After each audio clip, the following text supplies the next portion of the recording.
Jeez.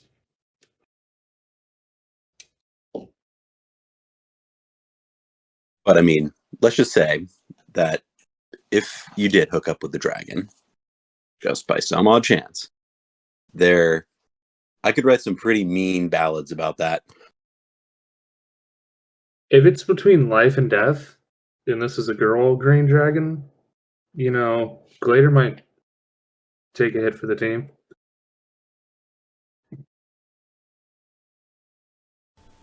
What if it's like you find yourself in a death by snoo situation, and they're all like giant Amazonian lizard chicks that are strangely attractive. Seduce the dragon, and we'll use it as a siege beast to take down the queen. That doesn't sound like a bad idea. You can ride your lover into battle. Hey. I see what you did there.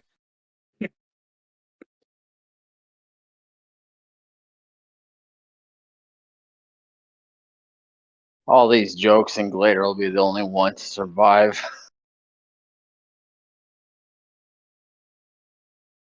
He does now have, some newly acquired damage resistance and, natural healing capabilities.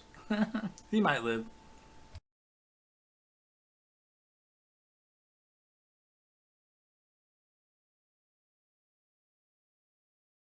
One of that sucks, Sean. You have to write 4 whole arcs because the only arc completed, it's the only one to live. Oh no, I figured out a sweet narrative of a very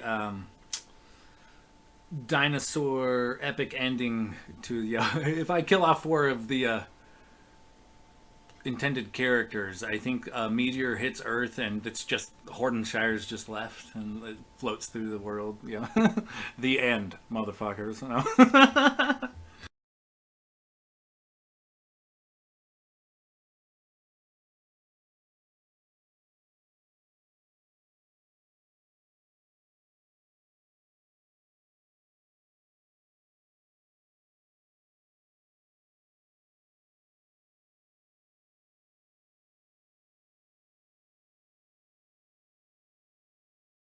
So how did your meeting go, Gladiator? Did you get your pooch certified and this, that, and the other thing? Yeah. So this was that's a certification, more just kind of like general manners and obedience, because he is the sweetest dog I've ever met. So much love to give. He just doesn't exactly know the proper time to give said love. So there's a lot of like jumping on people and playing with dogs excessively to the point where like, okay, I want to lay down and chill for now. And he's like, no, we're gonna keep playing. And I've tried like multiple other trainers, like group training. I tried training on my own, and it wasn't working. So I did like this board and train program where they took him for 2 weeks, and it's more like a strict training because he's like, every single day, sun up, sundown, he's like, they're working on his obedience and everything. So I mean, it seems like they've been giving me updates throughout the past 2 weeks, and it seems like it's been going really well. And I pick him up tomorrow, and they gave me a bunch of like material and stuff to look over, like everything they've been doing, so I can like make sure I'm continuing on with like the groundwork that they laid. But yeah, I think it'll be good. He's a good boy. He's just a very excitable boy. That sounds awesome. Yeah, I got a pit bull lab mix, and he's the nicest, most sweetest fucking dog, man. But I don't know, it's just something, the way he you approach my fence and the way he greets people, it's kind of scary. Really fast, low to the ground, muscly pit bull, with a mohawk from head to tail. You know, he's the nicest dog ever, but he looks like he's on steroids sometimes. That's great. That sounds about like Maeve. She's a brick shit house, Oh my but god. just the sweetest dog. And she's so gentle and timid. She's like 80 pounds of pure scaredy cat and love. It's hysterical, but she looks like she'd take your fucking arm off. Yeah, he sounds super vicious because he's like hella vocal, but he's the nicest fucking dog ever. But you wouldn't know that by walking across him. Fucking gotta tell everybody. He tries to make everybody think he's a big bad dog on the block, you know. Really, he would sell me out and anyone on the planet out for like a slice of bacon. You're like homie number one. He doesn't even. You could rob the house and everything. He wouldn't care.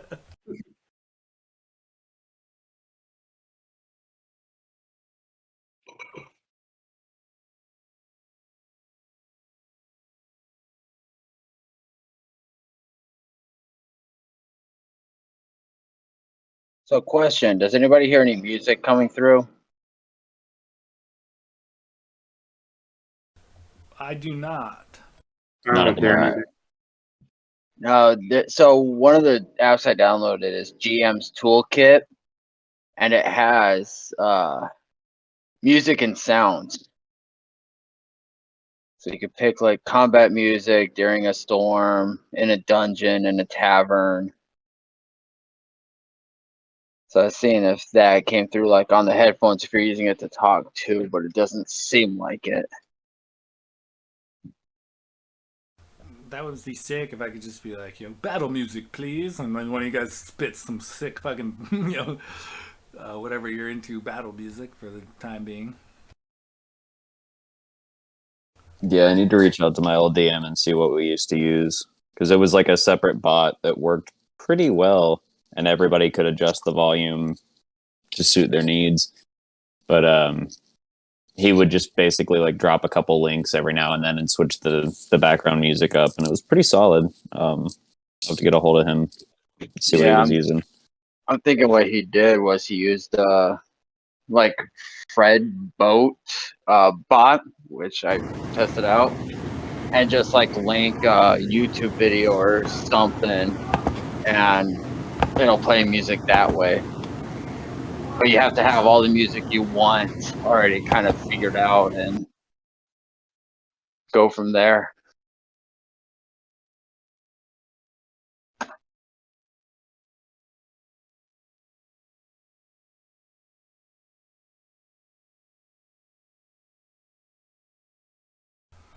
All right, looks like everybody's here. Is everybody ready for a little recap?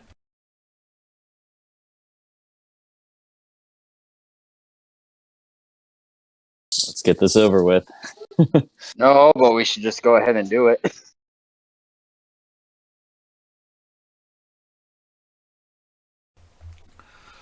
Okay, so last session began with the party finishing off the remaining members of a raiding slaver troop and paying the recently rescued refugees to clean up the mess. Upon entering Wormhearth proper, Renwick and Blade headed to the docks to survey the scene, while the rest of the party stuck to the main road and witnessed a verbal confrontation between the Silver Soldier Commander, and the Wormhearth Headmaster Dwarf. The latter offering to meet later with Locris. The party then met up at the university's magic bazaar and acquired some spell components, scrolls, potions, and information on owlbears. So, aside from Renwick and Logos's side venture to acquire Antonio Hawk, the session was a massive lore and info dump. The party once again splitting up and coming back together while doing some information gathering, and they learned much. Renwick learned from both an innkeep and the headmaster that his father James had been to Wormhearth within the last several weeks, researching extensively a mysterious item known as the Allcaster, and was seeking a remedy to an unknown ailment known only as the Graying. He even recovered a parcel sent by his father via messenger, whose dead body was recovered outside of town only a short time later. The parcel contained a book of notes, a letter from James to his wife, 2 half-burned candles from a cathedral in the Alliance Isles, as well as a hand-drawn picture of the 3 Turners. Logos also found some lore about his father from the headmaster. Hired with a band of adventurers from Nightwood, he formerly helped rid the area of a red shadow dragon, though he never returned to Wormhearth after successfully doing so. Gladier finally has a run-in with Brotor and gets his Boulette shield, as well as briefly catches himself and the party back up with Scruff, who is now traveling with Brotor. Locris uncovers a bit more about his patron and perhaps himself while at the library, and Blade does a bit of research on green dragons. Amongst all the fun, you guys did accept 1 of 2 available contracts from the headmaster, agreeing to slay a nearby adolescent green dragon for safe passage to the city of Frostfire. After a long night in the inn and fitful dreams for all, this is where we are now. So it is officially morning of the next day, and you all stir into consciousness. What do you guys want to do from here? Would it be safe to assume that through reading about the dragon, we would learn about maybe the damage from its breath? Would it be poison or acid or something of that variation? Yeah, I think Blade did a bit of research on the dragon the night prior, so he would probably be the one to ask. But I believe he did mention something about the poisonous effects of the dragon. Yeah, it's in the notes when he researched it. I'm pretty sure it was I think it's poison. acid, right? It's immune. It's immune to poison, but I think Immune it's to poison. acid. Breath weapon is lethal poison. Amphibious in nature. Patrol forests. Typically hunt from the air. Like to stalk. Cunning and treacherous. Evil and ill-tempered. So it's going to be pretty hard for Gladier to seduce it. You don't know. I got high charisma. I got your back. I'll be your wingman. There we go. I think that is a show I would pay to see. Later, kind of, I would say the Dragonborn equivalent of waking up in a cold sweat in the morning, because I don't know if Dragonborns actually sweat. And just kind of head downstairs, because we're in the inn, correct? The Red Fox Inn? Yeah. So I'd kind of like head downstairs. And just kind of start ordering breakfast for the party, kind of just put in an order for the whole group, however much that may cost with, cannot remember the innkeep's name. Did we get his name? Nert. And yeah, Nert, he's that's down right. there pouring ales, kind of like before, it's not, you pretty much have the bar to yourself. There's 2 or 3 patrons here that have ordered breakfast alongside a morning ale, but for the most part, the building is abandoned, and he is serving up once again in wooden bowls with wooden spoons. He gives you like a bowl full of warm milk and like boiled wheat, like a cream of wheat type of situation, but that's all he kind of offers for the morning. But he sends a round of ales and several bowls of this gruel over to you guys. Yeah, Glader would kind of just eat his gruel in a pensive silence as he thinks about his dream, and then listens and on the rest of the conversation around him. Logos would be like pretty serious, and he's not gonna touch the ale at all, and just kind of like barely eat some of this food. So what do you think, fellas? Should we maybe go back to the shop and stock up on some stuff to help us resist the poison? I imagine Renwick's 100% having a breakfast beer and a nice hearty breakfast, and he just looks over and he's like, "Well, buddy, for what we're about to do, you're going to need a full stomach. So I suggest you do your best to get a little bit more down. But yeah, last minute preparations. I think we should swing by the bazaar, maybe pick up some more antitoxin. Probably wouldn't hurt to have a handful of potions on us as well." So, before we all meet for breakfast, upon waking up, Locris would have spent an hour trying to basically absorb his new dagger now that he has the extra downtime. And when it doesn't disappear and blend, get pissed and just start cussing, what the hell? I know this is supposed to work.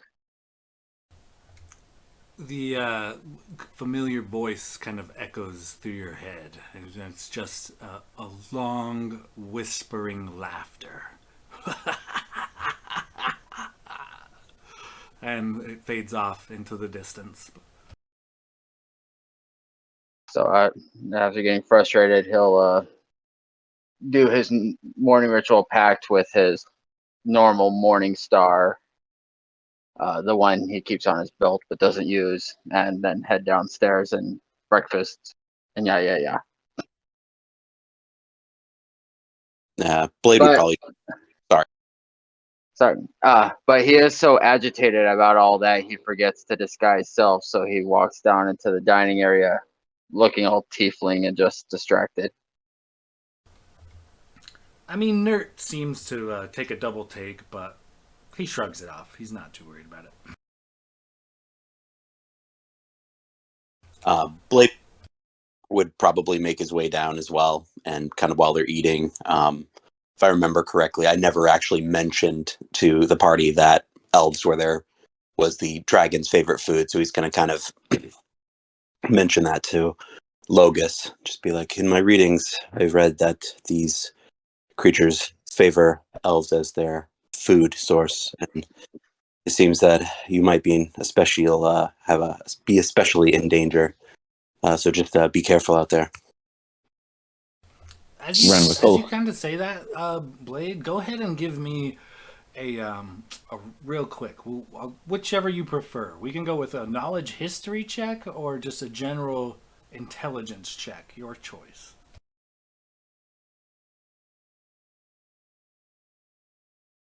Let's go history, because I think I've the best in that. Yeah, history. That is a 17. So, as you recall, kind of some of the facts about the dragon, this was before you had met Logos's friend Antonia Hawk. But you do recall a tidbit, a factoid. Rodents and birds within 1 mile of the dragon's lair serve as the dragon's eyes and ears. And you're pretty confident that that the bird would fall into this category should you guys get close to the dragon.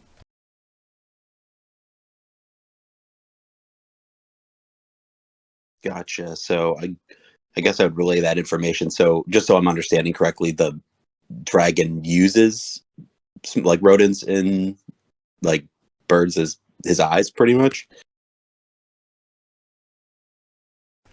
It would seem that in your studies, rodents and birds within 1 mile of the dragon's lair serve as the dragon's eyes and ears. Deer and other large game are strangely absent, hinting at the presence of an unnaturally hungry predator.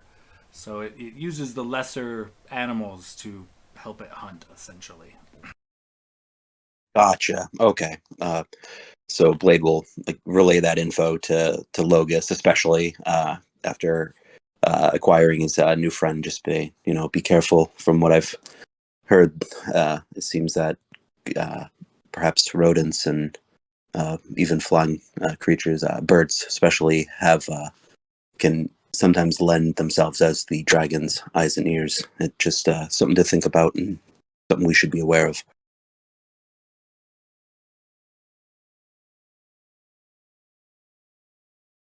Locust very visibly like furrows his brows and just feeds Tony Hawk a little piece of meat from this bowl. That's unfortunate. Seems like it's going to be unlikely that we get the jump on it. Locust, did you mean to come on down, in your normal, actual form? As you got your seem to have a lot more horns than you normally do when I see you. Not that I'm bothered by it, but you know, normally are in some sort of disguise. Locust will look down at his hands and see that they're blue. Just shit. This is not my morning. And then he'll chug a whole glass of beer and order another one. Well, it's too late now. I'm not going to look different while in a public space, so we'll see about when we get out. Nert happily brings you over another ale for a couple copper. Gladiator, I assume you went green Dragonborn again before you left your room? Yes, I'm sorry. Yeah. Okay, just making sure the timer's ticking. Okay. Yeah. Oh. Well, technically, I just have to make it out of town. All right. So, boys, let's say we finish up this last round. Send a couple people to get last minute supplies at the bazaar, and a couple people to check in with the headmaster, see if he's got any last minute aid that he can lend us, and we'll get this underway.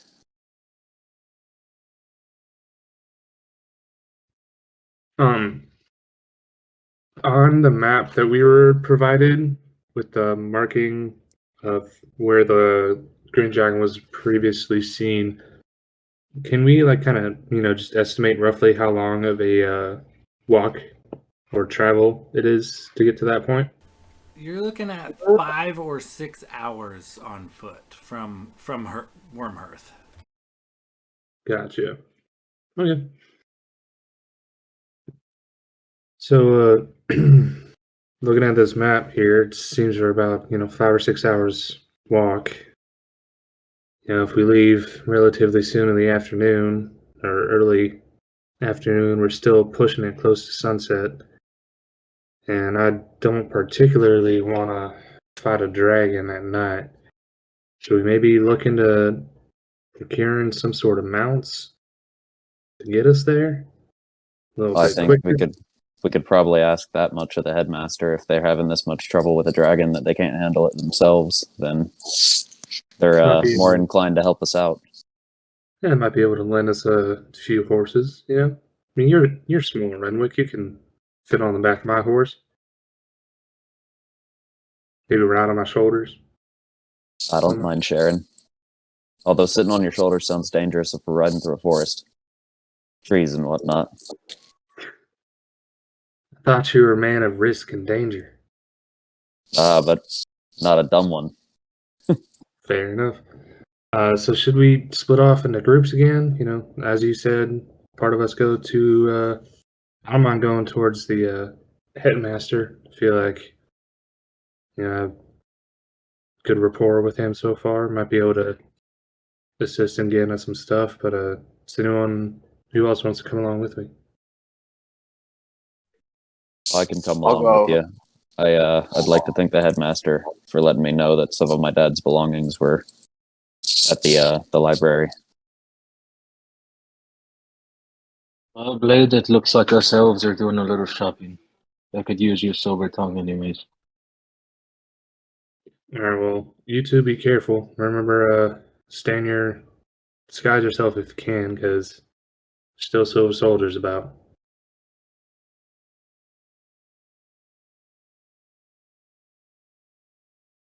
Does Blade still have his disguise at this point?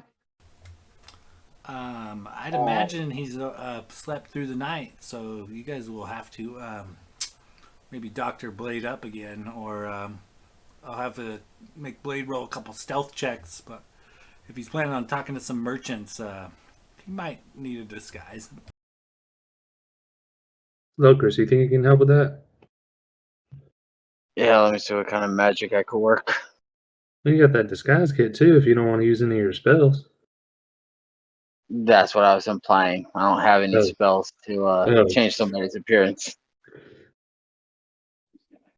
Hey, that's Sean, quick question.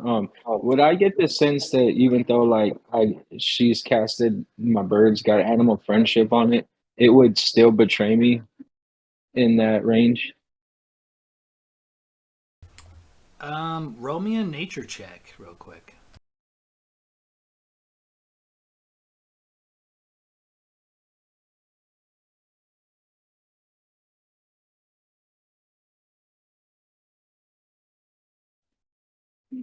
Uh, 11.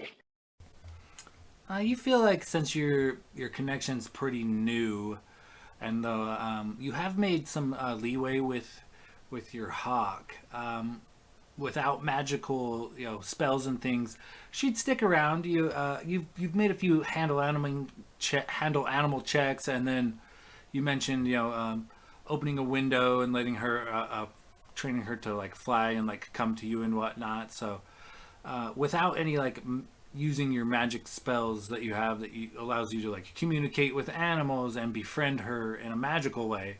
So you don't have to like burn spell slots. You've definitely made like a rapport with this animal, but you know, going forward, you're gonna have to make say like handle animal checks to not only get it to do certain actions, I guess, but also to like teach it new tricks.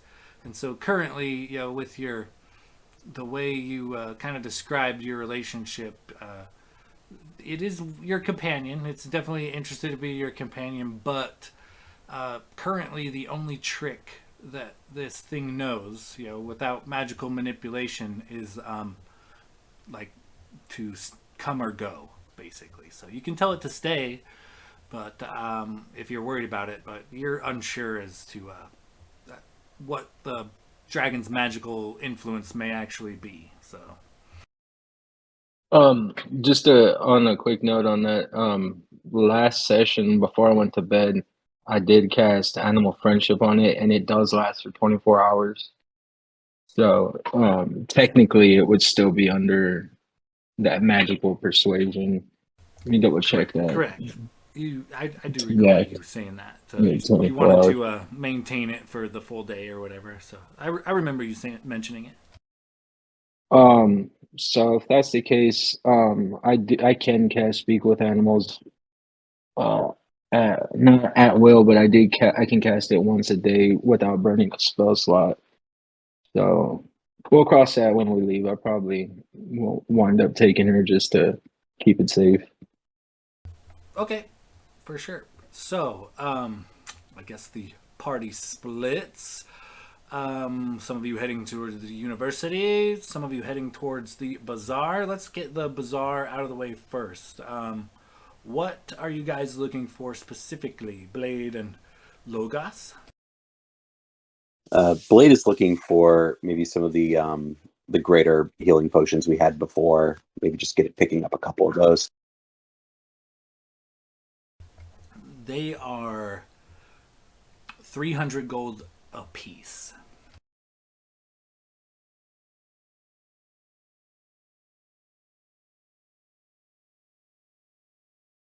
Could I perhaps use my silver tongue to knock them to do to 2 for 5? Go ahead and give me a persuasion check.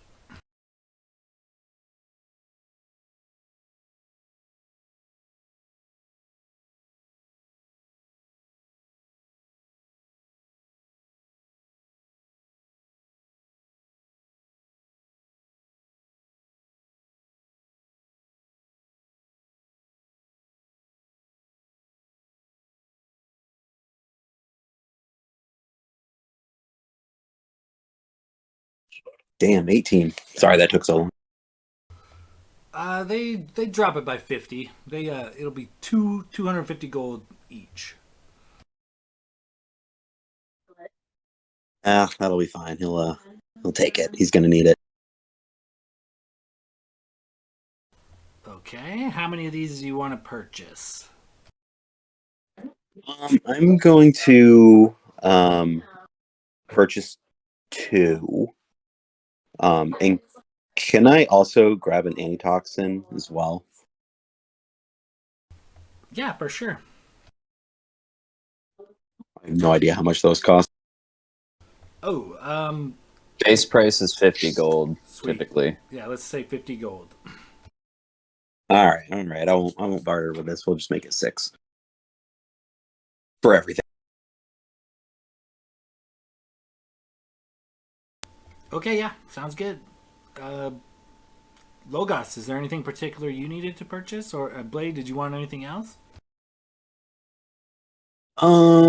I don't think there's anything else I need. I don't know if we want any potions of resistance or anything like that. I have one on myself, but We discussed potion of poison resistance before bed.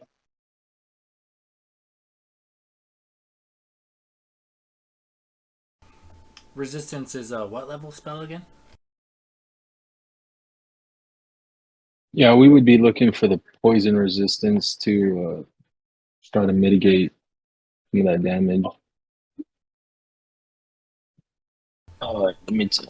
Okay. What level? Does anybody have a PHB handy? What level of spell is the resistance? Let me Google it right now. If anyone beats me to it. Resistance. There's a protection from poison. Would that be it? It's just a potion considered uncommon, so whatever a general uncommon item would be cost if it's available. Okay, so we'll ballpark it at a couple hundred gold, and there is only one available, unfortunately. okay. Well, I'll pick that up as well. Is what Logus would like to try to find the protection from poison spell if it's available. Okay, yeah. If you're looking for a spell scroll, let me make another one.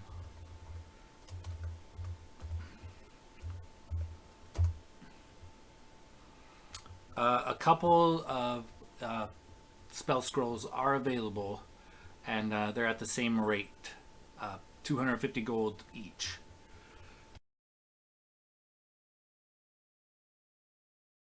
What do you think, Blade? After buying this bow, I'm not really strapped on gold right now. I have enough for one for myself and not much else. Only have about 300 gold at the moment. With Jesus, sorry, I forgot what we were. What are we buying? So we're gonna buy a potion of poison resistance, but there's only one. But there's a couple of spell scrolls for the spell protection from poison, which would also mitigate the poison damage. That they're Well, 250 apiece. I only have 300 gold. 250 a piece. Yeah, I'm sure if you buy for the others, they would pay you back. Just a little strapped on gold right now. I think So Blade later will. would have beforehand possibly just because he knew they were doing the shopping for the entire party. Would have tossed them some gold. Can I like retcon throw on them a little bit of gold?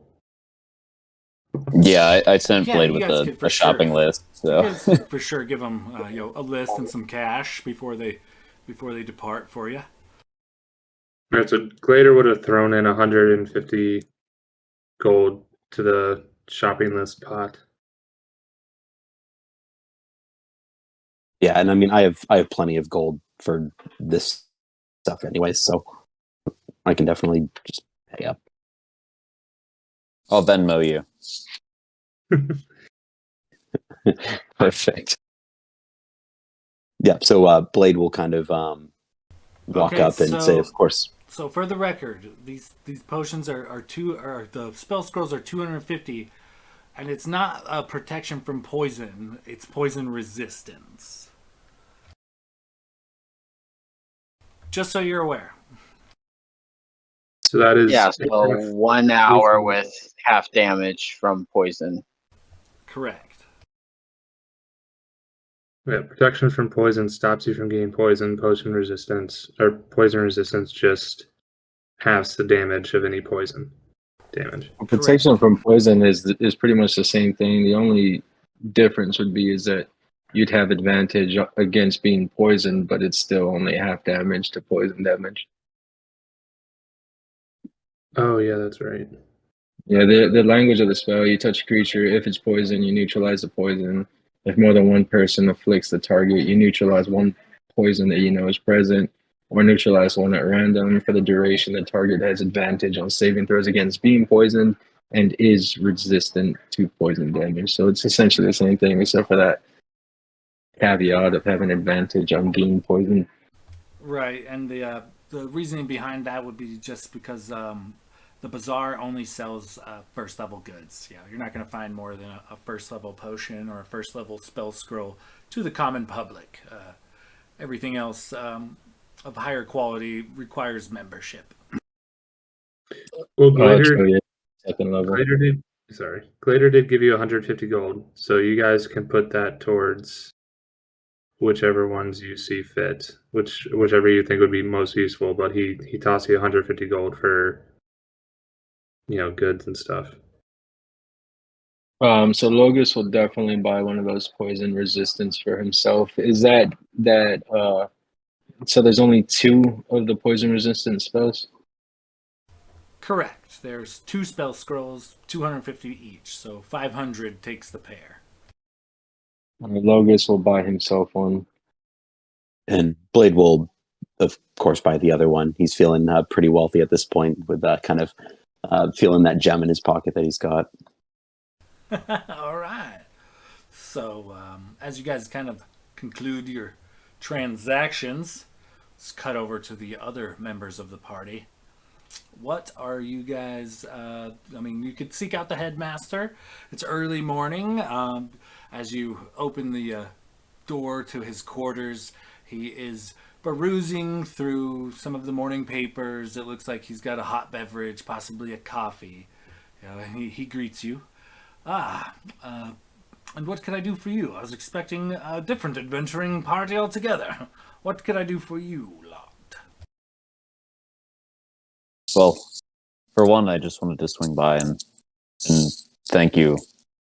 I don't have words. I really appreciate you turning me on to the satchel that was left at the library. It shed a lot of light on things and gave me even more questions. But I know now where I'll be heading next.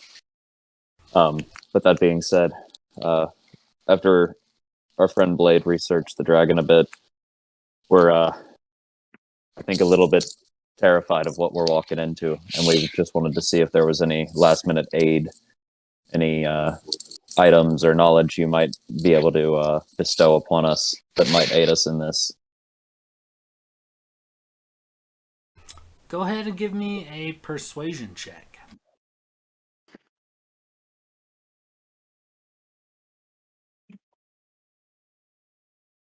It's an 18 for a 24.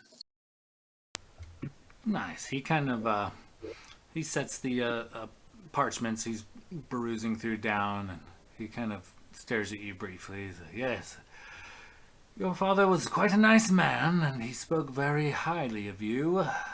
Too bad, quite the researcher too, burned through quite a few books. Too bad he wasn't a student here. Showed a lot of gumption. Well, I cannot offer you anything more than I have already, but it is a potentially dangerous job. I could maybe help you in a different way." And he opens a desk drawer and he pulls out a small pouch from which he draws 4 standard healing potions and passes them over to you.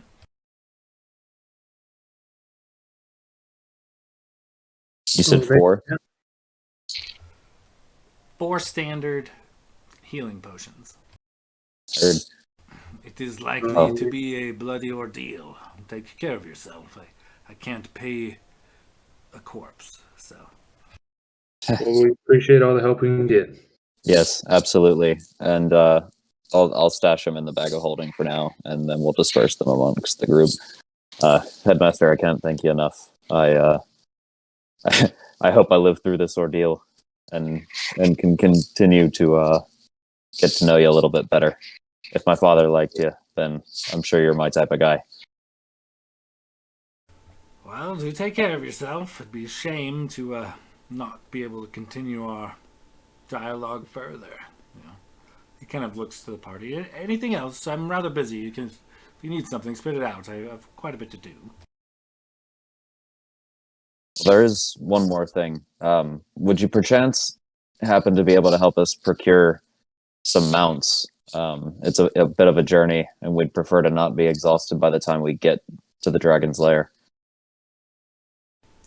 I could, but unfortunately for you, I do not think they would help. You see, you will find that the closer you get to the dragon's lair, the denser the fog becomes, and alongside the denseness of the fog, the thickets and thorny brambles, they grow in unnatural patterns, sometimes labyrinthian, 10 feet tall, several feet thick.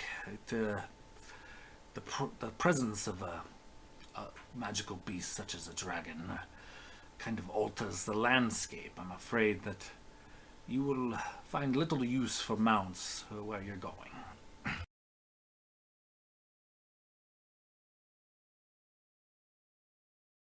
Well, that's a shame. I guess we'll just have to hoof it on foot. But no, as we said, we appreciate any help that you can provide us, and we'll probably be heading off shortly. Well, Godspeed. Return here as soon as you're able.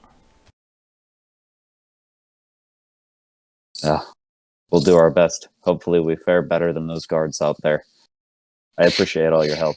And he'll just give him a nod and start making his way out. As you kind of make your way out, Renwick, go ahead and give me a perception check.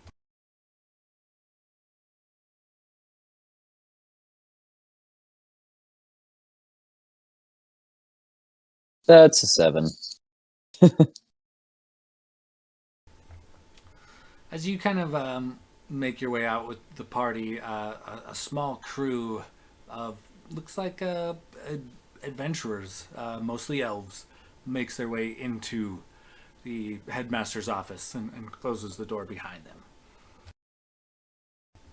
Okay, so anything else in particular the party would like to do? You guys can reconvene, shortly, out on the main road as you guys kind of slowly come together. Is there anything in particular the party needs to do? As we were walking through the university, Lookers would have been looking around to see if he saw any other actual tieflings just milling about. Go ahead and give me, give me a perception check. 19 plus 1, dirty 20. As you were kind of approaching the guildmaster's quarters, there's a lot of like staff, personal, we'll say studies or like an office along this long corridor, and the headmaster's office is at the very end of this corridor. But you do notice amongst some of the university staff, there appears to be at least one tiefling professor working at the university. All right, he'll just make note of it because he's distracted. Otherwise, preoccupied, and that's it at this time.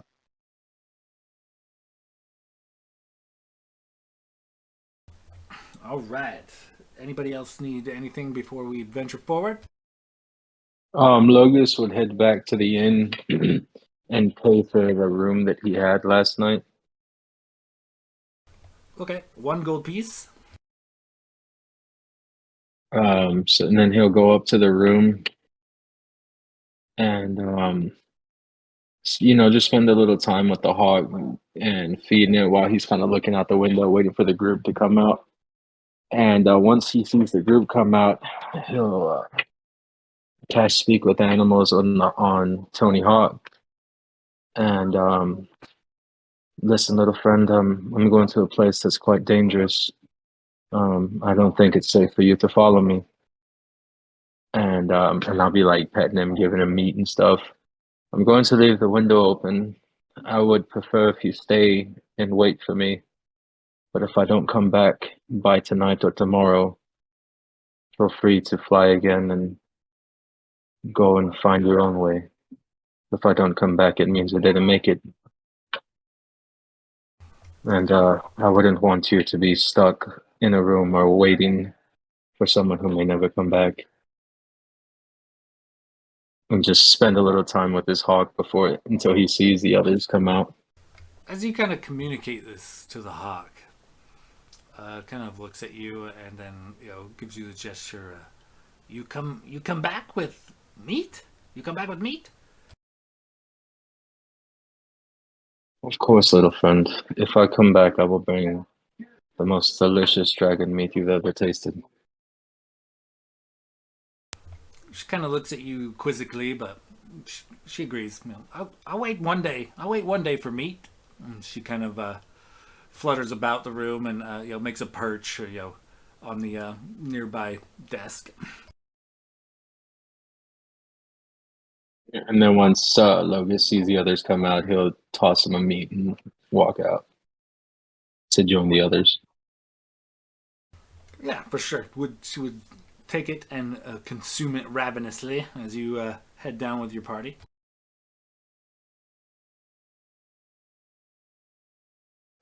Okay, so as you guys kind of make your way about Wormhearth, you head in the direction that the headmaster has directed you on this small map. And at first, it's pretty easy going. There are plenty of game trails. There is a lot of wildlife, the buzzing of insects, the chirp of birds. And, for the first several miles, it is a pretty easy travel. And then things slowly start to change. A fog seems to set in along these game trails as you travel deeper into the wood. And then, not only does it seem to continuously get thicker, but a lot of the once lush landscape you were just traveling through seems to be choked off by these thick wooden type of roots that seem to entangle around like every tree, and different brambles and bushes of particular thorny nature seem to be thriving, not necessarily having any leaves. A lot of the greenery seems to fade into the background of this kind of misty, thorny landscape that you guys find yourself venturing into. As you continue to go forward, the mist continues to get even thicker, making it difficult to see more than a few feet in front of or behind you. And the headmaster was not short in describing it as labyrinthian, as you find yourselves now looking into 10-foot walls of bramble, some of which grow naturally, others seem to cut at perfect right angles, creating different hallways and turns amongst the wood. And it makes navigating the area somewhat confusing. Not being able to see the sun any longer, the area becomes cold, and you notice as the deeper you travel in that it has become silent. There are no birds chirping, there are no insects buzzing, and eventually you guys make your way to a large cave mouth. Outside of this cave mouth, there are what appear to be several broken tree stumps. It looks like something vicious exploded these trees, but the peculiar thing is the trees don't seem to be laying anywhere. It is pretty apparent that something uprooted and bashed some trees into a pulp somehow, somewhere, but there's no limbs, there's no trees, and it is just this kind of open area in front of a cave mouth. let me drop a pic real quick for you guys.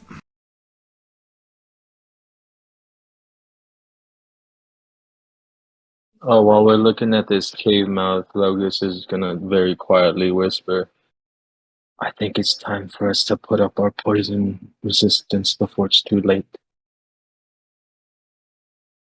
Oh, I'm with you.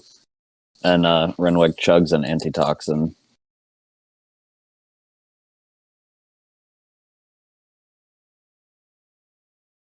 Locust chugs his antitoxin also. Logus will read off the spell scroll of poison resistance. I have one extra antitoxin if anybody needs it. What does antitoxin do? It gives you advantage on saving throws against poison. And if you get poisoned, it's disadvantage on like a lot of shit. So not super fun. Oh boy. Okay. I don't have one of those, but I do. I mean, I still have the potion of resistance, and I think there's still another scroll. So I don't know. Is it worth taking one of those if I'm just going to take one of them? Well, I think they're resisting to different things. So Renwick will just tell you, like, I imagine you go to hand him the antitoxin you bought him, and he just pushes it back into your hand and says, I've already got one, and it's best that we all have as much coverage as we can. So you keep that and just consider it a gift. Blade will knock it back. Maybe Gladius should get that last poison resistance scroll then. And Blade will toss it right over to Gladier and say, I think this is going to help you. Alright, yeah, I wouldn't mind doing that. I've got that spell as well, but I can only cast it so many times, so I'd rather save that for when we're in the thick of it. So I can use that spell to clear someone of a poison as well as give them resistance. So if I can save that until, someone is down on their luck and accidentally gets poisoned, I can clear them of that. So I'd rather save that magic if I can. So yeah, I'm going to use that spell scroll. So at this point, Sean can highlight, are we in the tree line in the back of the pick, or how close to the cave mouth are we? You are wherever you would like to be. This is just kind of what you approach. You can position yourselves however you would like. This is just kind of what this weird labyrinth of different thorny walls and this mysterious kind of eerie mist has led you to this area at its center. How you guys approach from here is on you. How's the visibility now? Is it clear in this area? Give me a perception check. I'd imagine as everybody's kind of getting buffed and whatnot, Renwick's going to walk back over to Locris and be like, same deal as usual, buddy. Steal that crossbow from you for the opening volley, and promise I'll bring it back. Just keep the damn thing. I haven't shot it once, and it seems to be doing you a lot more good than it's doing me. Oh, well, that's very kind of you. I'll be sure to do you proud with it. It's 28 total. Damn, you're pretty astute. Okay, so the mist is pretty thick around this area, but it does kind of seem to be moving. It slowly wafts and clears out. But one thing you do notice, Logos, is that every once in a while a big old waft of this haze, this unnatural fog, will bellow out from this cave and kind of spread to the surrounding area before it dissipates. And then, kind of like how the ocean ebbs and flows, just as the fog begins to dissipate, another big waft just kind of comes out of the cave mouth into the surrounding area.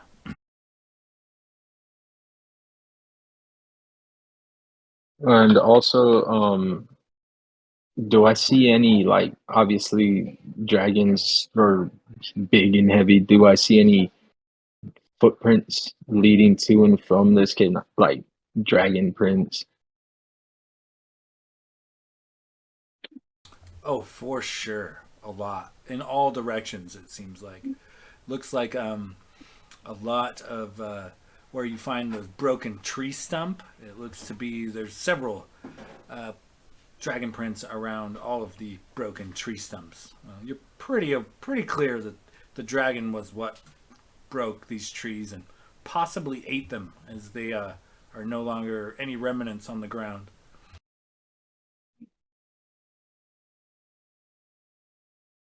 Well, fellas, I think it's pretty safe to assume that we have found our dragon.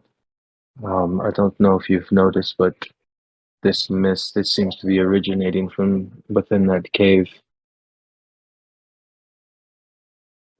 Should we try and draw it out or sneak up and catch it by surprise?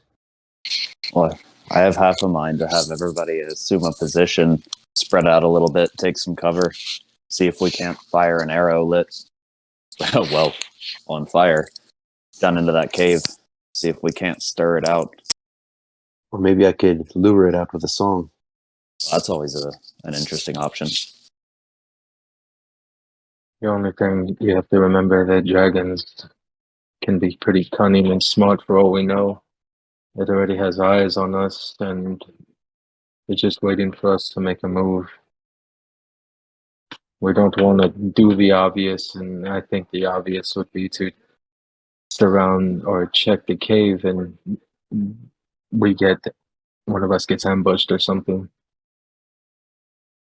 Well, it is safe to say that, like you said, it might have had eyes on us already.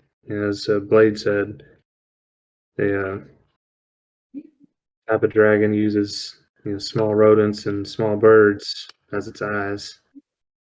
So, I mean, good point. It might already even know we're here. Should we just, like Renwick said, spread out a bit and just try and lure it out?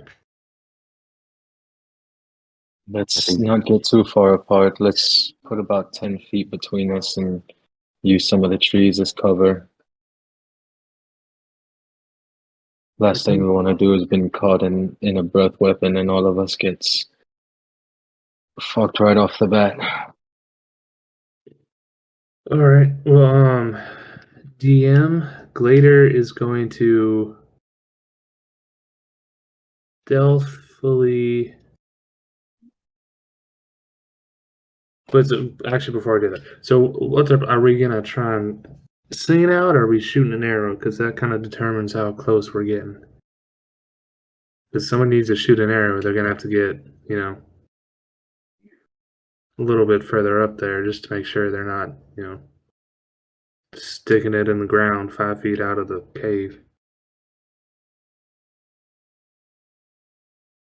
How far away is the cave from the back tree line? How far away is the cave from what now? The back tree line?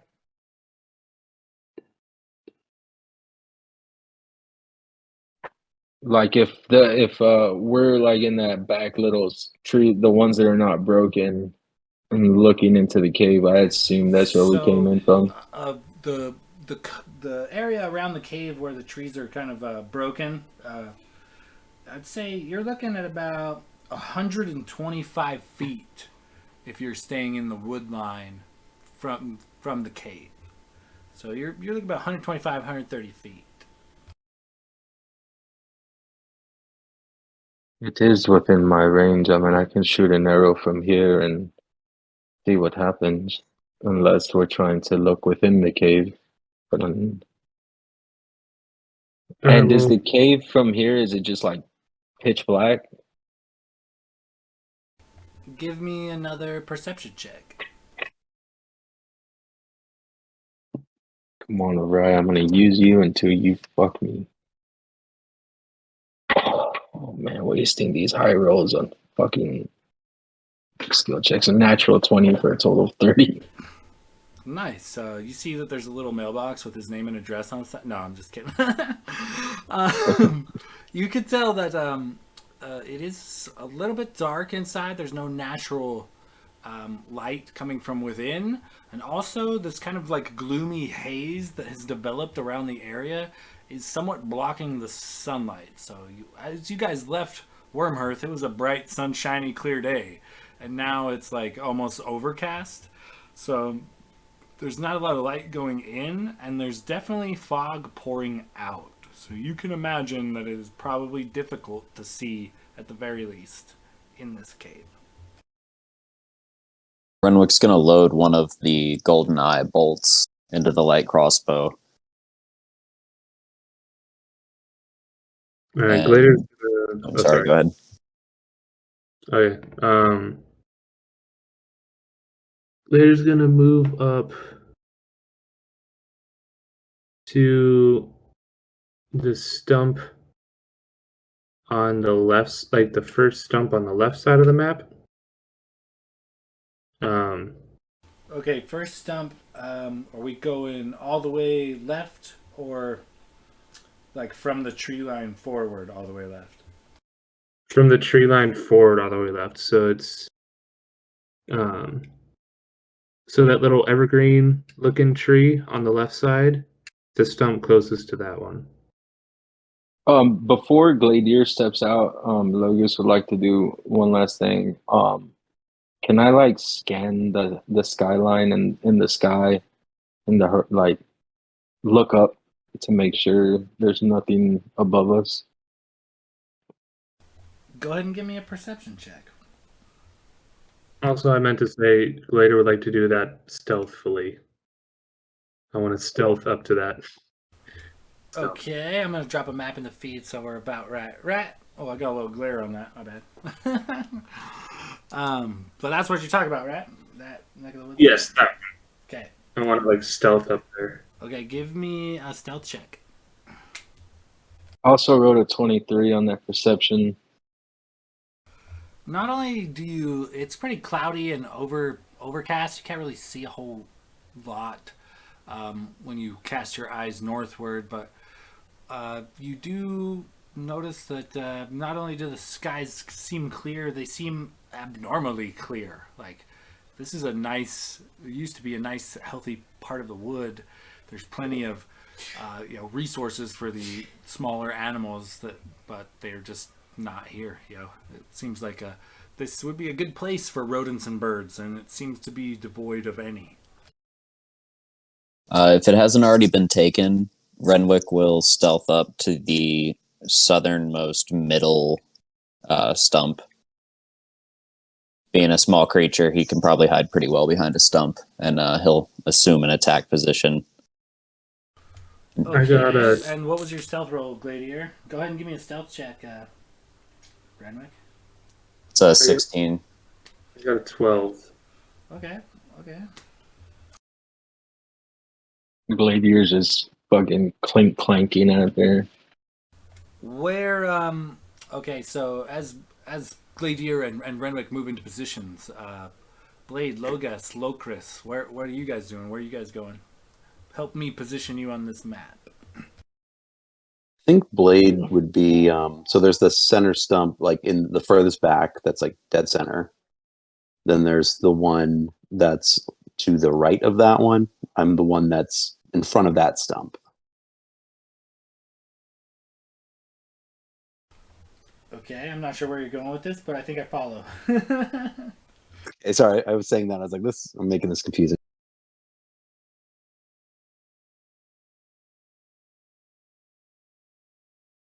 So if I could, I don't know how big that stump is, if that's something I can even hide behind.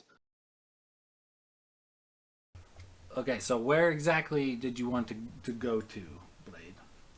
So there's the stump that I think Renwick just took, which is the furthest back but dead center, right?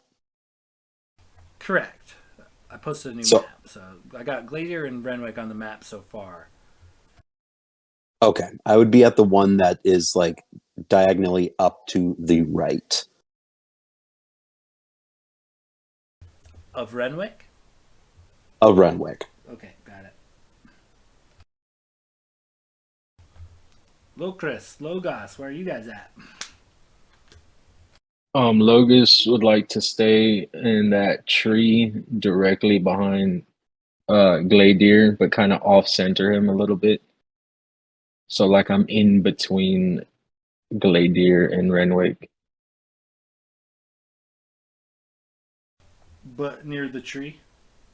Yeah, I kind of backed off a little bit from the cave mouth. All right. And Locris, where do you want to go?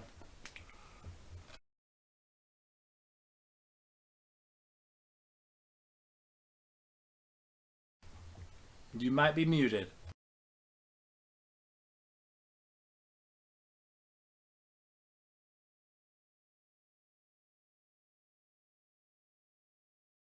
Locris?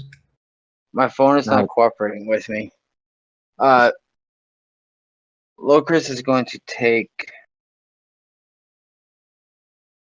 I guess, the tree front right.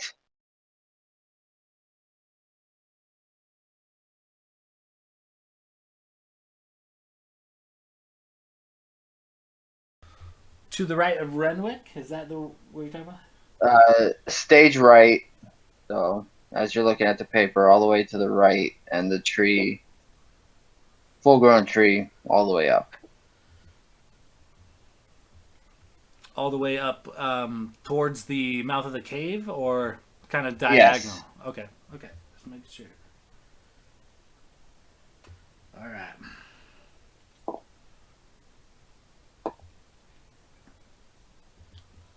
Sweet. So what is the plan from here? I'll update the map real quick for you guys.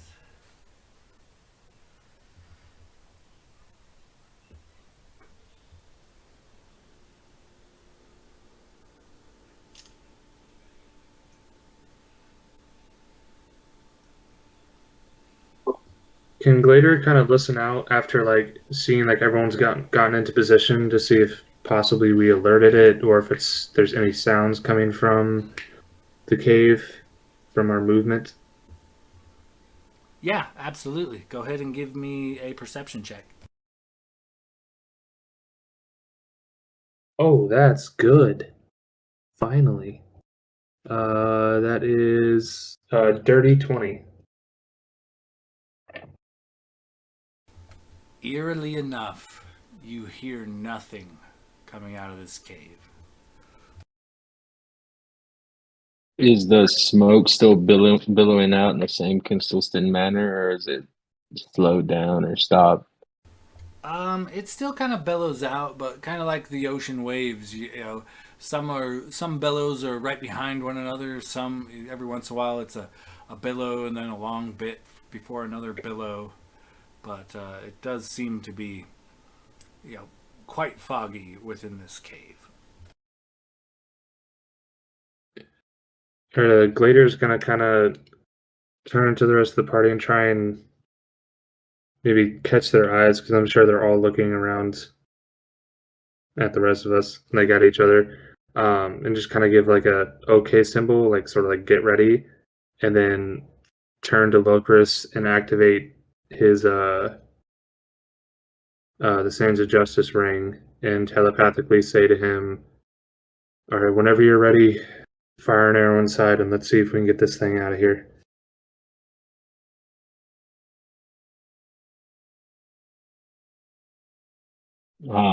Logus will knock an arrow and try to clang it off the walls to make as much noise. Okay, yeah. Go ahead and give me an attack roll as you loose an arrow into this cave.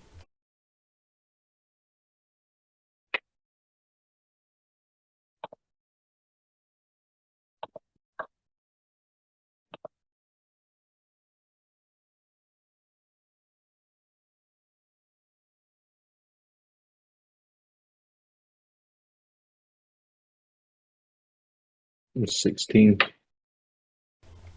So you loose an arrow into the cave, and you hear it smatter against the wall.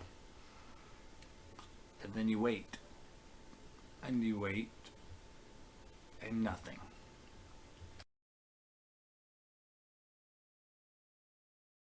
Well, Blade is shit.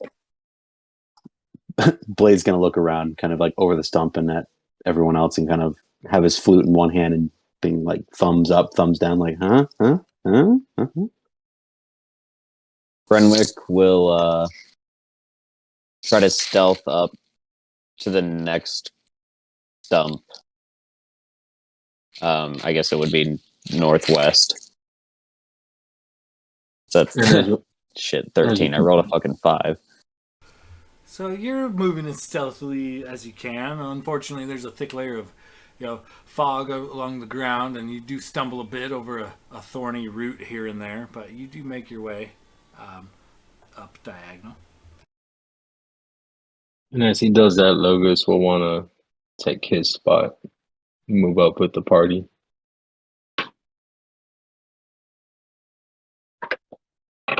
Do you need me to roll stealth on that? Yeah, go ahead and give me a stealth check.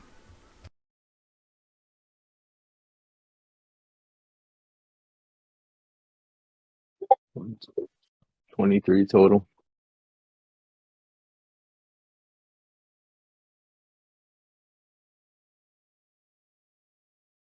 Like the silent night, you just kind of blend in behind this tree stump here. And since I'm more like directly in front of the cave mouth, can I try to take another look in? I'd say if you want to get another perception check, you're going to have to move closer, because from where you are until you actually get to perhaps like the cave mouth itself, anywhere on the outside of the cave looking in, you just see darkness and dense fog. Later, Logos. I'm sorry. Oh, go ahead. No, Go ahead. okay. Seeing that this second shot still hasn't done anything, Glader's just gonna stand up and just walk to the stump directly in front of Renwick. Just like not like running or anything, just kind of like casually walking, not trying to be quiet, and then kneel down in front of the stump right in front of Renwick.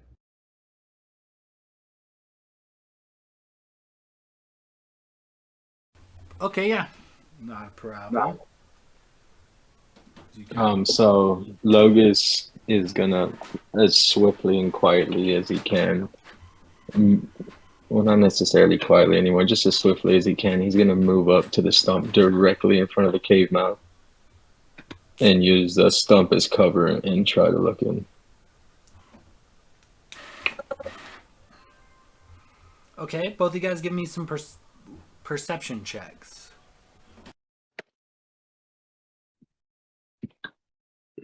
19. Gross, dude. Holy 15. shit, Glader was more perceptive than Logos. Logos is very distracted right now.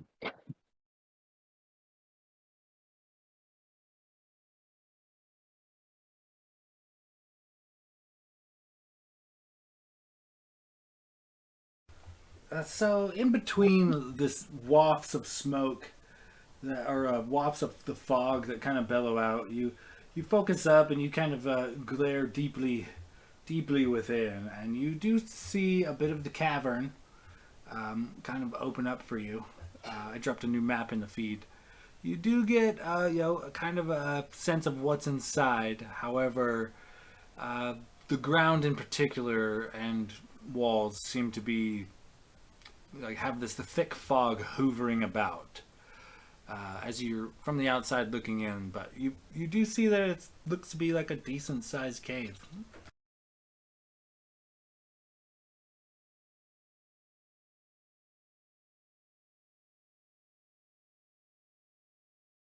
I guess just kind of out of frustration, Blade is just going to, I guess, while hidden, pull out his hand drum and just kind of beat on it a little bit.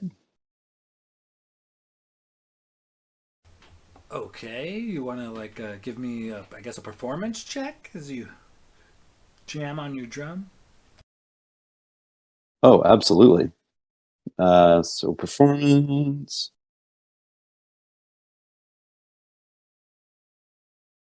Hey, Gladia, why don't you try to say some stuff in Draconic to it? Maybe it'd like to have a chat.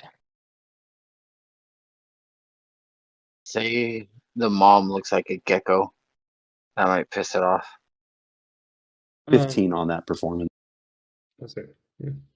So, as your actually quite riveting drum solo pierces the silence in this foggy, thorny neck of the woods, echoing not only off the walls, but you imagine, into the cave mouth itself.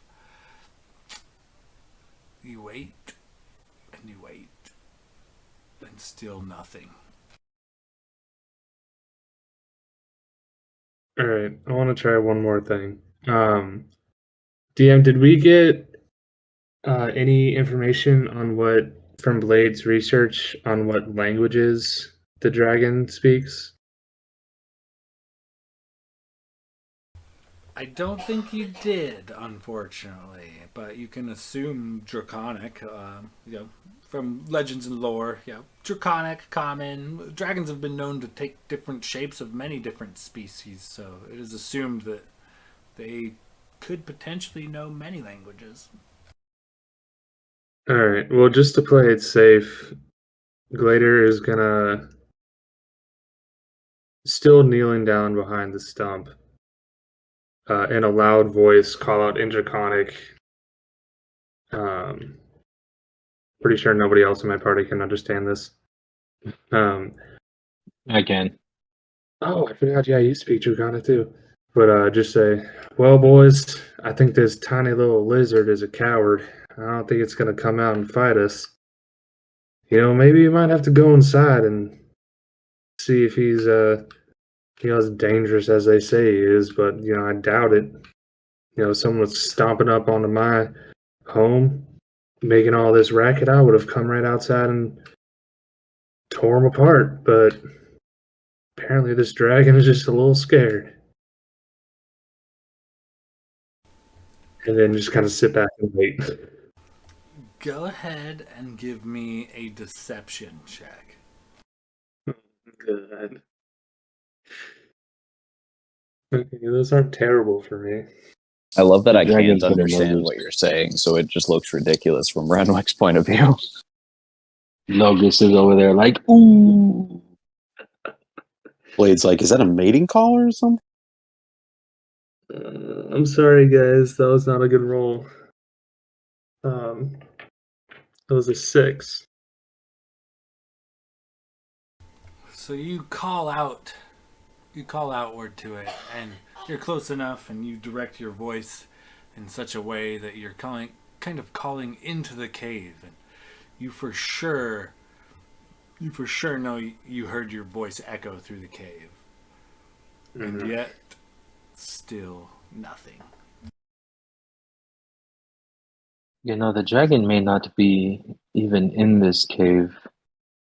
I would assume it would have come out by now. So Logus is kind of gonna stand up and scan the tree line and everything behind him to just see if anything looks out of place or see if this dragon's been behind us the whole time. While he's doing that, Glader's gonna stand up and start creeping up towards the cave mouth, staying on the left side. Like, I don't want to walk dead center. I want to stay on like the left side and just kind of like peek in. Okay, both of you give me perception checks.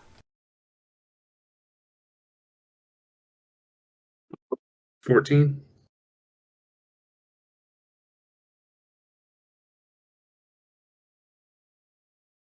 Dirty 20.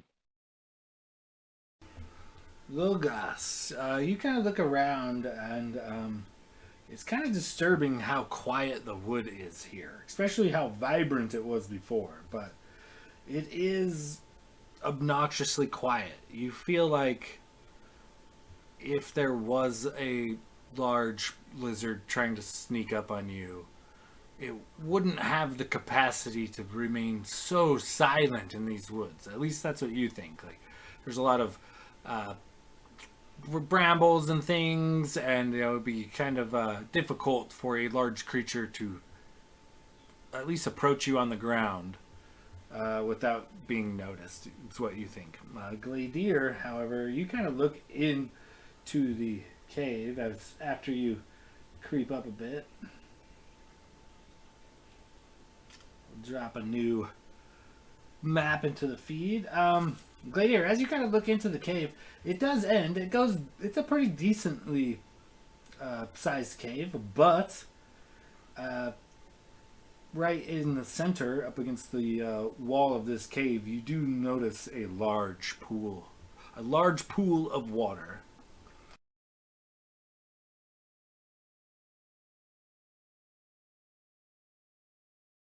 I'm gonna look to the rest of the group and just like wave them forward, kind of like get them over here. Like they share something with you. Nogus is going to kind of see everyone walking towards the cave mouth, and I don't think it is in our best interest to bunch up at the mouth of this cave. If it is inside, as we're walking in, one breath weapon could fuck us all up. Yeah, no, I don't want us to all walk in at the same time. I found something. Come here. Just describe it to me. I'm. And so Logus is gonna take like a wide berth, like away from the, not like walk away, but like don't want to walk directly in front of the cave entrance, and then get behind Gladier. What? What is it? Okay. Remember, Blade said that they're amphibious. There's a giant pool of water in there, like a small pond or well, or just tiny little lake just inside this cave. I think that's got to be where the dragon's hiding, right? Could we explain why it didn't hear us? It could be underwater, and the sounds don't are muffled, or he's deep underwater and can't hear us. Or he's waiting for us to come inside, and then he's going to spring out of the damn lake and attack us all. Well, let me try something. And Logus is gonna peek out from the cave mouth and fire an arrow into the water. Okay, give me an attack roll as you fire an arrow into the water.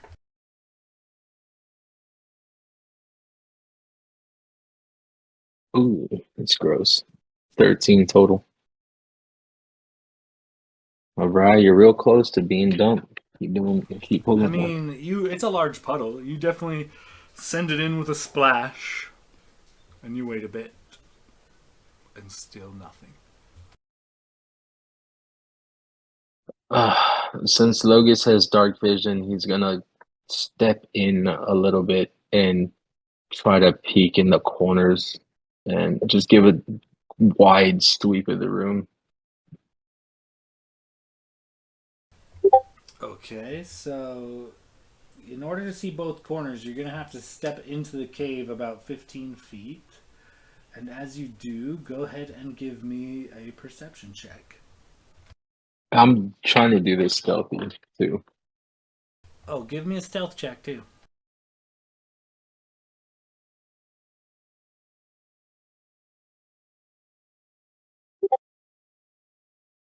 14 stealth.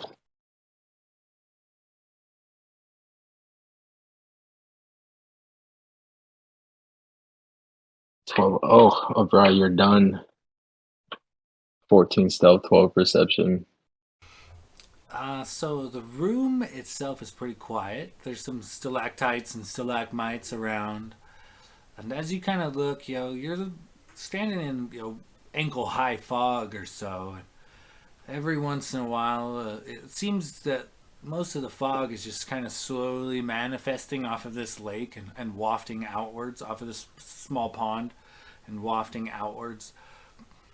But you do notice as like the fog occasionally clears. As you look down, the entire cave floor is riddled with bones, mostly animal, but some humanoid.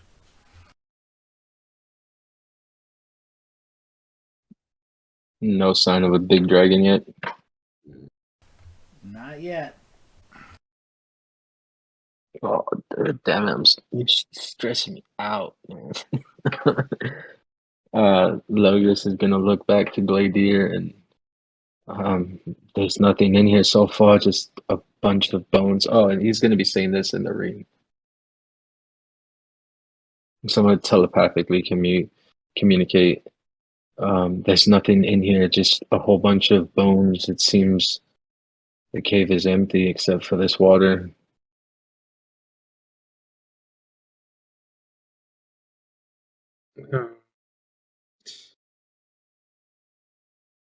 Um, shit. Boys, I don't think this dragon is coming out unless we walk in there. Unless anyone else has any other ideas to lure it out, but I mean, so far we've tried what, like 5 different things, and it still hasn't left. Logos is gonna say in the ring, let me try one more thing. Um, Tell everyone to come closer to the cave wall, and he's just gonna get up and kind of try to walk, not get next to the water, but kind of try to see if he can peek into the water. Before Logos gets out of range, Glader casts Bless at first level. That's only one. Never mind. Scratch that. I forgot it's only 1 minute. Doesn't cast it yet. Renwick is going to move to the stump that is closest to the cave mouth on the east side. Like there's those 3 stumps. He's on the far right.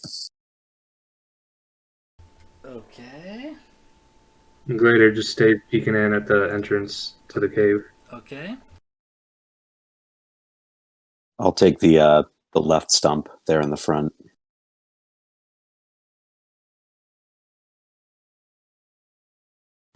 Okay. And Locris?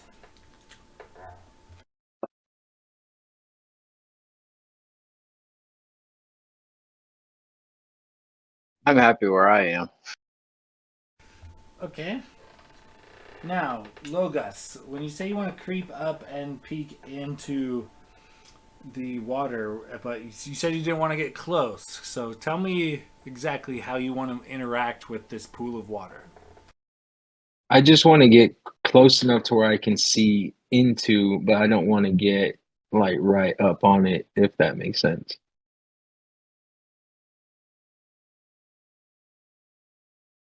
Okay, so as this little area of water, it seems to be generating most of the unnatural fog in the area. You're not gonna be able to look in very deep unless you get to the edge of the water. Is the water still, or is it calm, or is it slushing around, or anything look like anything's moving in there? Give me a perception check.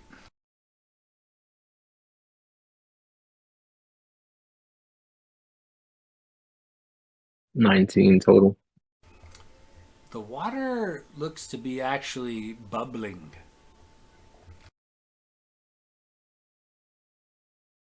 Like maybe this mysterious fog is just steam of some kind.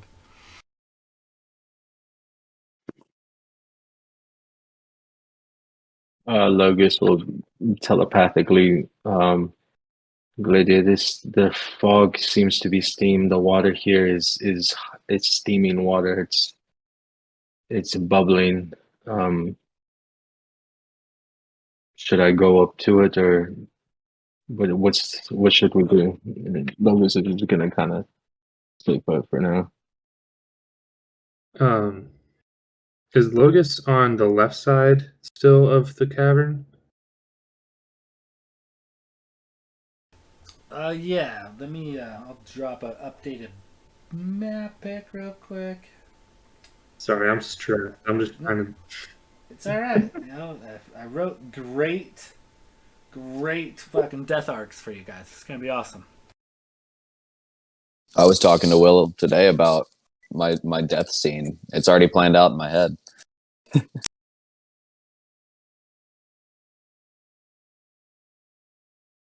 What death? We're going to spend the next 2 hours just trying to find ways to poke the hole.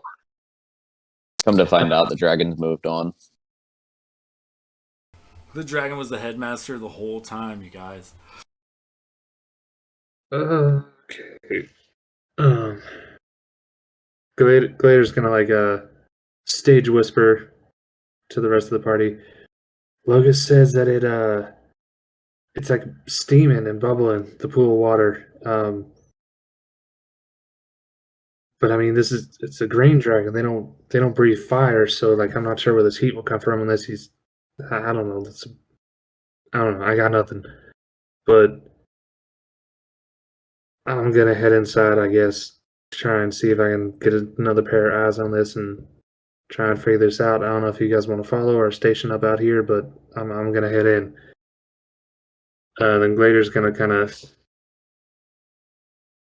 grab his amulet, bow his head really quick, and say a silent prayer to Hor really quickly, just like a listen. If you were gonna show up at some point, if I die here, I'm not gonna be able to get the revenge that you promised me. So anything you can do to help keep us alive, greatly appreciated. And then stand up.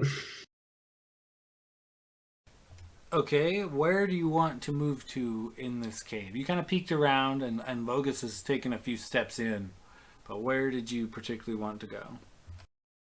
I'm gonna go to the opposite side of Logus, so on the eastern side, that first like a corner. So like 10 up from Logus and like 5, 10, 15, 20, 20, like 35 to the right.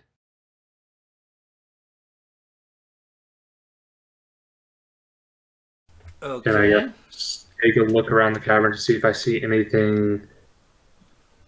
Does it look like a dragon has been living here? Like, are there like claw marks in the grounds? I know you said there was like lots of bones under the fog. Is there like any other signs of a dragon like taking up residence in this cavern? Go ahead and give me a perception check. Natural 20 for a 21. That means I'm gonna roll shit when we start fighting. Ah, fuck, I was hoping so. No, yeah, for sure. As you kind of look around, you're looking at a bunch of bones that have been picked clean, a bunch of half-eaten corpses. As you kind of wander deeper into the cavern, the smell of death kind of hits you.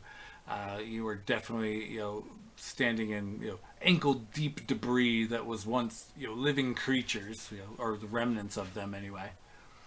So, and then the footprints on the outside were a clear indicator of dragon activity, and there are a few large gashes in the stone where maybe a frustrated dragon was striking out in combat, or perhaps just sharpening their claws. You're not sure, but there are definitely some large claw marks to be seen on the floor, walls, and ceiling in here. Then Glader's going to take a glance back to see if the rest of the party is maybe following suit. Doesn't want to push too far without, backup.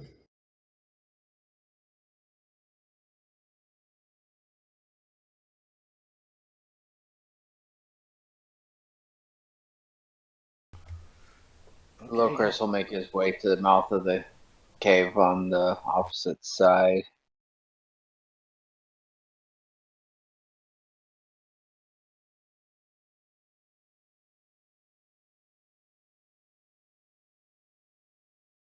And then just wait for Glader to get in and pick a corner and then go in to the opposite corner.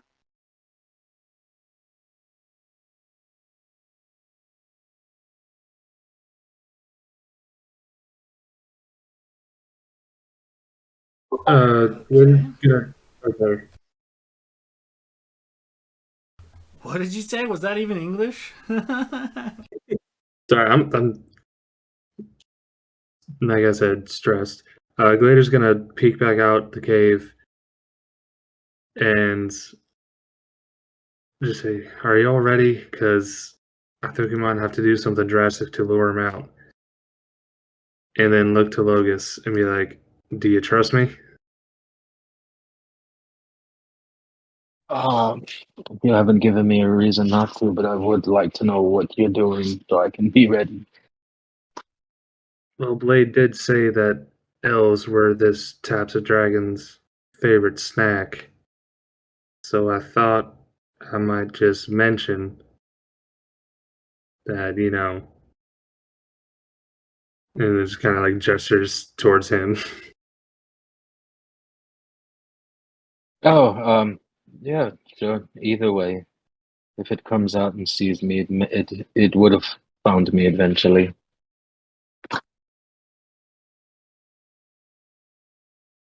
All right. Well, everyone get ready. Logus, maybe if you want to, get ready to dodge, just have that ready just in case. Um, all right, and then he's gonna say in Draconic, "Oh, great green dragon. I came here trying to find a worthy adversary. Me and my elf friends here, and all we found is a little puddle of water that you've been splashing around in. A little disappointed. So, why don't you come out here and prove us wrong?" Go ahead and give me a persuasion check. God, poking the bear. And like Logus will be like kind of like ready to dodge if he needs to like kind of hold the dodge action just in like out of initiative, just in case it does come at me. Okay. That's a 15.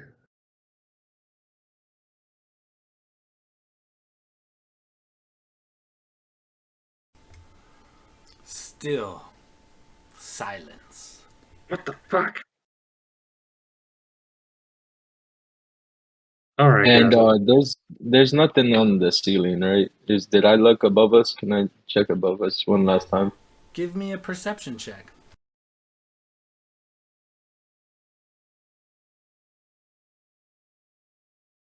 27 total. There's no like dragons up there if that's what you're looking for. The cave mouth is kind of, or the cave roof is kind of rough. Several like low hanging stalactites, like kind of a rough looking ceiling. You can hear the drip of water in the distance, but for the most part, nothing. So it's pretty safe to assume that I've with that 27, there's nothing else in this cave other than that puddle, that body of water, right? I mean, there's plenty in the cave, actually. There's lots of half-eaten carcasses, tons of bones from different creatures altogether. Some humanoid, some not. There's different scratch marks all along the walls, even on a few points in the ceiling. But no other enemies or anything. Logus is gonna walk up to the body of water and look in. Okay, give me a perception check.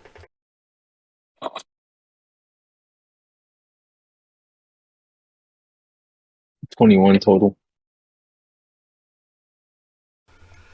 As you kind of walk to the edge of this pool of water and look in, you see probably, I don't know, 50 or so feet down. And at the, it's a good, reasonable swim, but 50 feet down or so is a giant fucking pile of gold coins.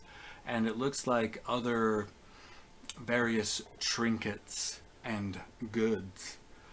And as you kind of peer into the water, looking about at this vast treasure, you look kind of straight down at the sheer drop, and clinging to the wall, looking upward, meeting your gaze with the very yellow cat-like eyes, is a very large green dragon.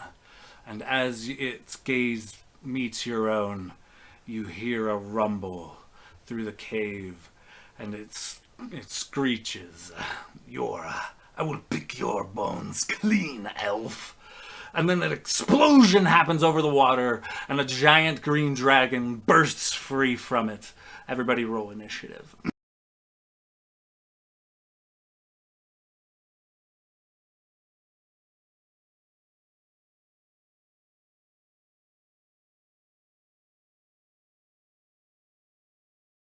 Oh God, please, please let me roll high. No. This might be the most important initiative I've ever rolled. And to be fair, I'm gonna roll it in chat. Because if that dragon goes before me, Yeah, as much D&D as I've played, I've never actually fought a dragon. This is my first dragon combat, so may it go Terrified. well. That's a 15 for a 23, though. Okay, that's decent. I rolled a 4 for fucking 13. It's alright, I'm still last. Let me Unless double the check. dragon rolled a natty 1. It's possible.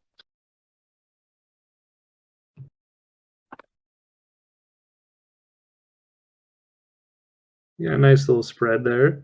Okay, 23. so I got Blade and Renwick at 23 both. So who's got the higher dex there? I'm guessing Renwick. Probably me. I have a +5. Yep, +4.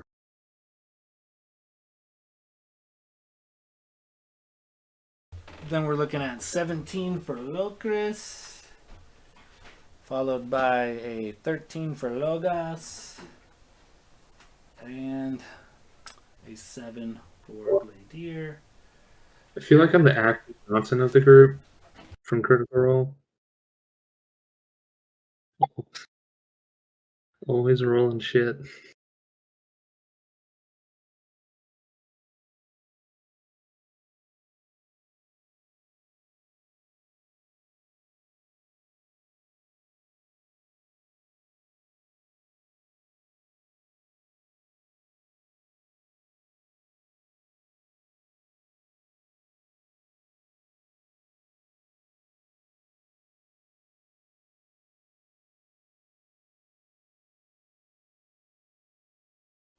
Okay, so the official order is Renwick, Blade, Locris, Logos, the Green Dragon, and Gladier, and then a layer action.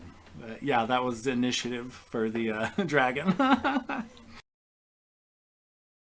Avery might like you guys, but I do not. I'm gonna talk her into fucking killing one of you, I swear. What are the fucking odds you actually roll a nat 1 on a dragon initiative? Oh my God. I will take the credit for that. I am going to take a pee break before we actually kick this off, so give me 5 minutes, fellas. It's about to get real, boys. Real fun. Real fucking terrifying. I am. Oh God. I'm just sad that he rolled a nat 1 and I still have a lower initiative than him. Man, if he didn't roll that nat 1, I would have been dead. Because it's more than likely got multi-attacks for fuck ton of damage. Oh yeah, and he sees you. He's got you fucking dead to rights. And breath weapons are usually like a bonus action. And typically, I think dragons get 2 claw attacks and a bite per turn. So it's brutal if he just unleashes a full round on somebody.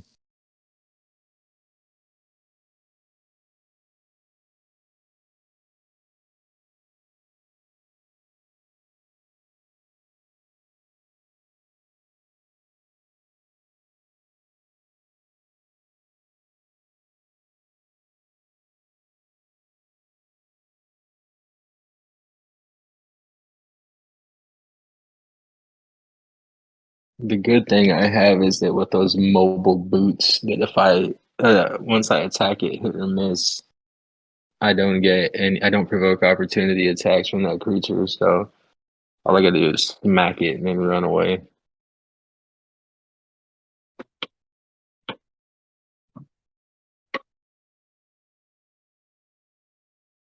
This piss break is brought to you by Hasbro. Please don't run away and leave D&D Beyond. We want your money.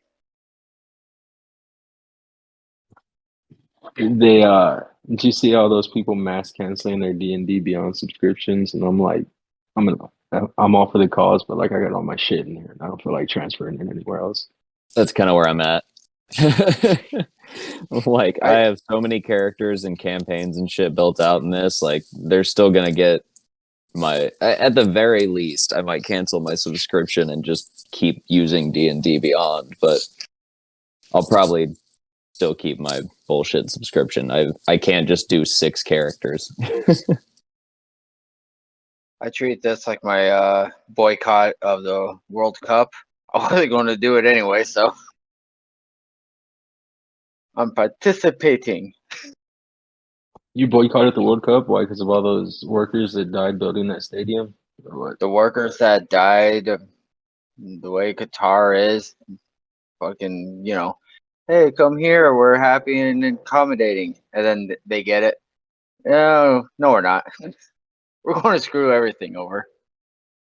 For real, they were like, yeah, we're cool with you flying your pride flags and stuff. And as soon as they got there, they're like, yeah, we don't like that shit.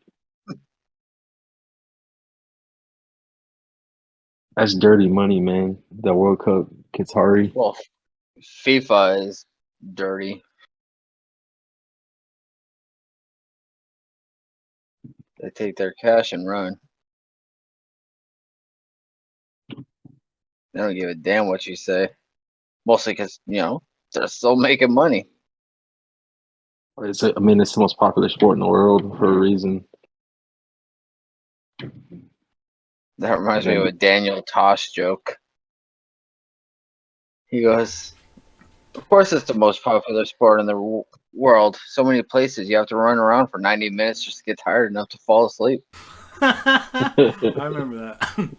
All right, boys, I'm ready for this shit. Renwick, you're top of the round. You see a fairly large dragon burst from the water, landing right next to Logos. What do you do?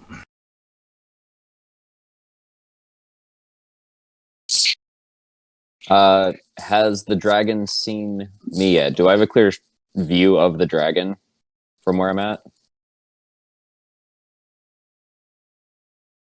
Say that one more time. My dog was barking. Do I have a clear view of the dragon now that it's come up out of the water? If I'm looking into the cave?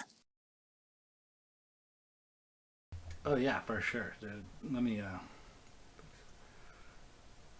Whoops. And does the dragon see me? Because that's important. My bad. I took the pick, but I didn't drop it into the feed. So I don't think I did. Maybe I did. All good. Boosh.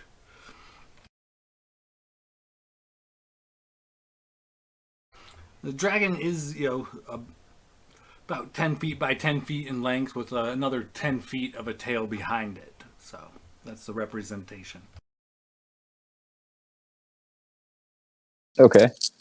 And diagonally, can I see that dragon from where I'm at, or do I need to shift? It looks kind of close, so... I'd say you, from where you are right now, the dragon has half cover. Half cover. All right. I will book it to that stump west of me, bonus action hide, and then try to take a shot at it with the light crossbow. Okay, attacking it is going to negate your hide, so are you going for sneak attack? Is your plan? Well, yeah, I'm basically just trying to get sneak attack. Or would you... Has it seen me yet? Because I guess I could try to just move to that stump without needing to hide if I'm currently hidden. I don't know. How does that work? Unfortunately, you don't know if it has seen you yet or not. Yeah, fair enough. Yeah, I can't bonus action take a second attack with the light crossbow So I'll do that. I'll bonus action hide behind that stump to the west and then take a shot at it. Okay, go ahead and give me an attack roll. And that's with the GoldenEye bolt. So that's a +2 to hit and damage. So plus 10, 22. 22 hits. Go ahead and roll some damage. Is this Yeah. bolt as you light up this bolt, or you take aim and fire this bolt, as it shrieks across the air towards this dragon, it actually becomes a brilliant, bright golden color as it flies through the air and buries itself into the dragon's flesh. Fuck. I rolled a 1 on damage. That's but +2, so 3 plus 5 is 8 damage on that bolt.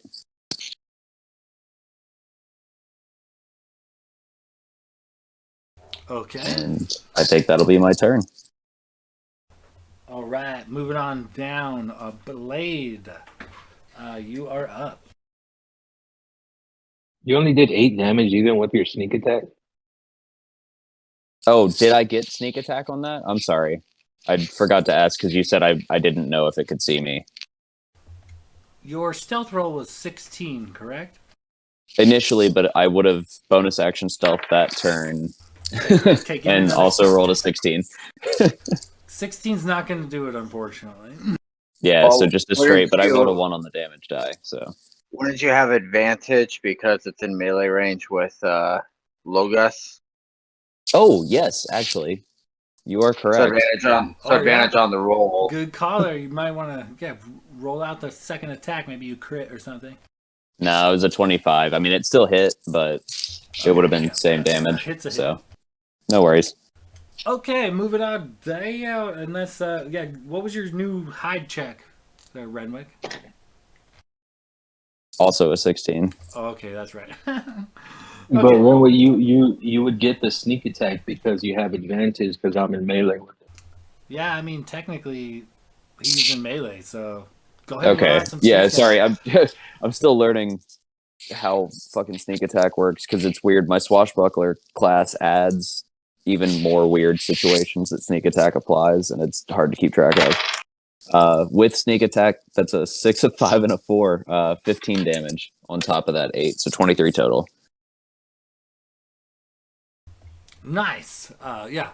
Your blazing golden bolt sinks deep into this thing's flesh and it fucking cries out with a mighty roar. Moving on down. Blade, you are up. All right. I think I'm going to try to stealthily try to get to the mouth of the cave on the left-hand side. Okay, give me a stealth check. 15. Okay. And as you approach the side of the cave, what do you do from here? So I'm going to see him in there, and I'm going to kind of lean around the corner and just kind of shout an insult at him and be like, "Oh, this is a little baby dragon. I thought we were fighting a real dragon." And cast cutting words. Okay, yeah. Sorry, not cutting words. Vicious mockery. Okay, so what do you need from me? So I just need a wisdom saving throw from you. That beats 16.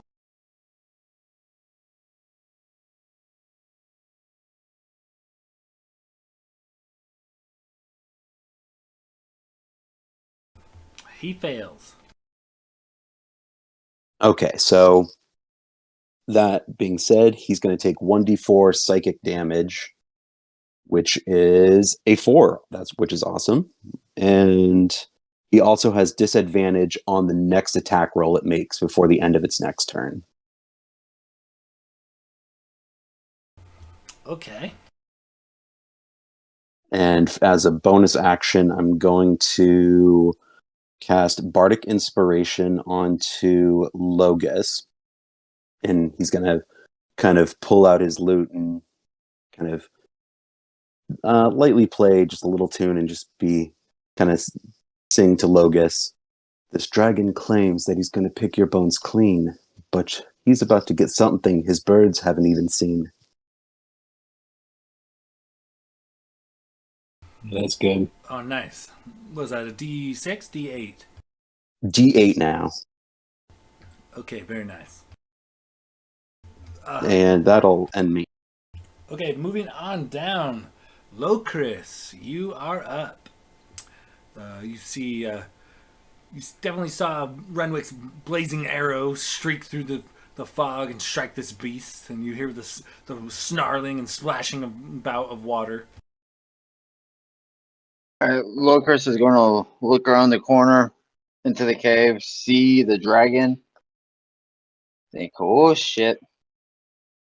Might need to change in underwear after this. As a bonus action, cast Hex. Giving a disadvantage on strength checks. And then we'll shoot 2 Eldritch Blasts at it. Okay. Go ahead and give me a couple attack rolls. First one is a 24. That'll The second hit. one's only a 13. Unfortunately, that one glances off of the majestic hide of this beast. 10. And that'll be for 6 plus my charisma for 11 points force damage. Plus a d6 for 3 points of necrotic. So 14 total.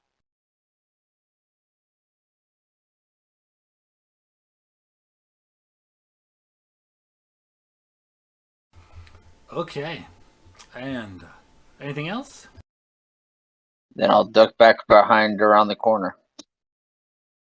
Okay. And yeah, good blast into this creature's hide with your Eldritch Blast. One glances off, one pummels it thoroughly as a sickening thwack hits behind the magical propulsion of your energy. Moving on down, Logos.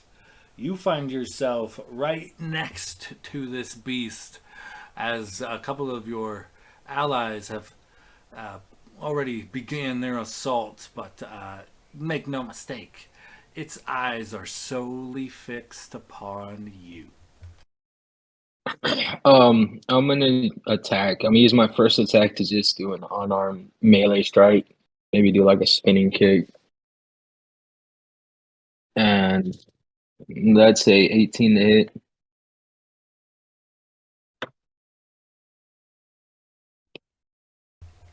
An 18 barely does the trick, but you got it. Alright, that's just 1 point of damage. And with my mithril chain boots and the mobile feet, if I hit with a melee attack, I can move without provoking an opportunity attack. So I'm going to take my full 45 feet out of the cave mouth and then fire off 2 arrows at it. Okay, full 45 feet out of the cave mouth. 1, 2. Okay, let me count that out real quick and go ahead and give me a couple attack rolls. And I'm going to be using the fire arrows.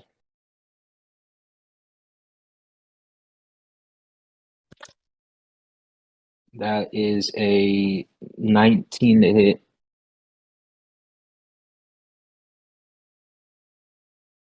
$19 hits. Double check that. Yeah, I have plus 11 and I rolled a fucking 8. Shit. Hold on. I'm nervous. I gotta grab my dice. Would you allow me to retcon something just for my bonus action? Hunters mark him. Maybe. What did you have planned? I just wanted to hunters mark him as I was running away. Oh, Just yeah, for because sure. it gives me some bonuses to knowing where he's at and damage output, stuff like that. Yeah, you could hunters mark him. Okay. I'd say 6 plus 6 for 12. And then another 6 for the hunter's mark. That's a 5. That is hit. That's 12 plus 5. 17 points of damage on the first arrow. The second arrow, that's a 13 on the die for a 24 to hit. That'll hit. That's How much damage on that first arrow again? 17. And that's the second arrow. That's a 7 plus 6 for 13. And the hunter's mark damage is another 5 for that's 13 plus 18. So that's 18 plus 17. For a total of someone good with math, help me out. What'd you say? 35. 35 total? 18 plus 17. Yeah, 35. 35 on those two arrows, and it is fire damage.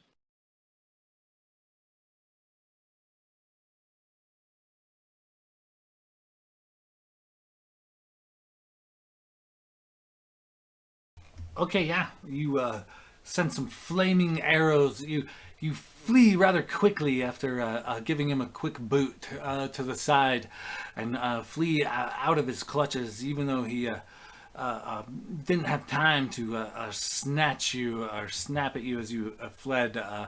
He's kind of impressed with the amazing feat you just pulled off of being able to escape rather quickly. But as he watches you flee, he turns and he just kind of, his gaze follows you and he laughs. Ha! Coward! And as you flee, he is going to take a little bit of a movement real quick.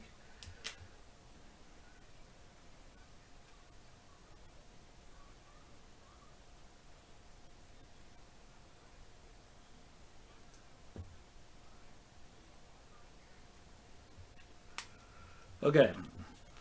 I'm gonna need Blade and Logos to give me dexterity saving throws.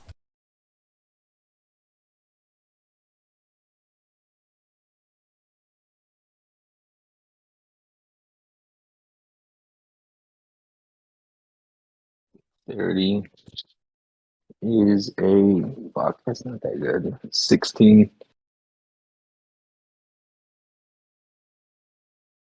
I have a feeling it's not enough. You said dex saving throw? Correct. Both of you give me a dexterity saving throw if you would. 18 for Blade. 16 for Logos. Well, lucky for you guys, you both pass, because this one's kind of brutal. So the dragon kind of takes a few steps forward out of this pool, dripping and glistening, and it looks towards the corner where both Logos and Blade happen to be, and it belches forth a massive beam of like a floating gas, green and noxious in color, and it envelops the both of you. However, passing your saving throw, you only take half damage. So let me roll this out in chat, and we'll go on from there. Is it poison? Because they're both resistant too. This So that- is in fact poison damage. So if you guys are resistant, you will take half of half. So Those poison scrolls are already fucking coming in clutch. Seriously. okay, so half of 45, we'll call that 22, and then half of that would be 11. So you guys get away with 11 points of poison damage as a cloud of swirling poison and smog kind of envelops the two of you. Holy shit. That would have been fucking brutal. Oh my god. To walk away from that with Okay, only 11 damage. I know I said it was a dex save, but it was actually a con save. So, do you still pass at a DC 14 con save?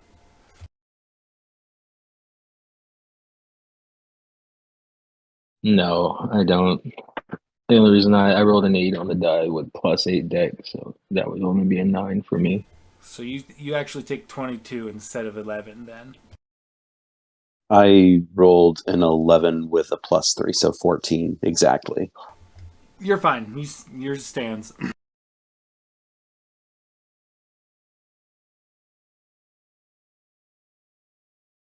Okay, with that being said, it belches out this big green smog upon you, and it has kind of stepped forward a bit to get between, well, the party and Gladier, essentially. But as the dragon kind of finishes belching, we move to the bottom of the round, which is actually the layer action. And as a layer action, Wait, what Isn't about Gladier before the layer? oh shit, you know what? Yeah, you're right. Let me not kill Gladier outright. You're up, Gladier. Sorry. well, that's not ominous at all. Okay. Shit. I'm genuinely surprised at how much damage you've put on this fucking creature in one turn, you guys. God damn. Um 60 feet. Okay. To start, I'm going to bonus action Shield of Faith on Logus. So I just grab my Amulet of Horror around my neck and extend my hand, and like this like little electric trail shoots off towards Logus and just kind of envelops his body in golden energy. And Logus, you have a +2 to AC as long as I can concentrate on this spell. Um, and then, oh god, layer action is next. But Glader doesn't know that there's a layer action is next. So what is Glader gonna do? Fucking Glader would just run up and just start swinging. Yeah, I'm just gonna move. I'm gonna put myself staying within the 5-foot melee range, so I don't get opportunity attack. I'm just gonna use my 5, 10, 15, 20, 30 feet of movement to get between the dragon and Logus, since I've noticed that he's kind of been his main target. And then I'm gonna take 2 swipes with my Kopesh.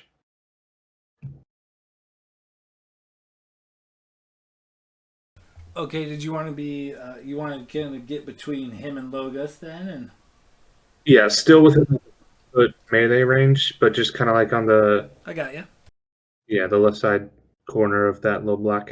Okay, give me a couple attack rolls. Shit. First attack is a miss. That's a 16. Just kind of clangs off the hide of the dragon.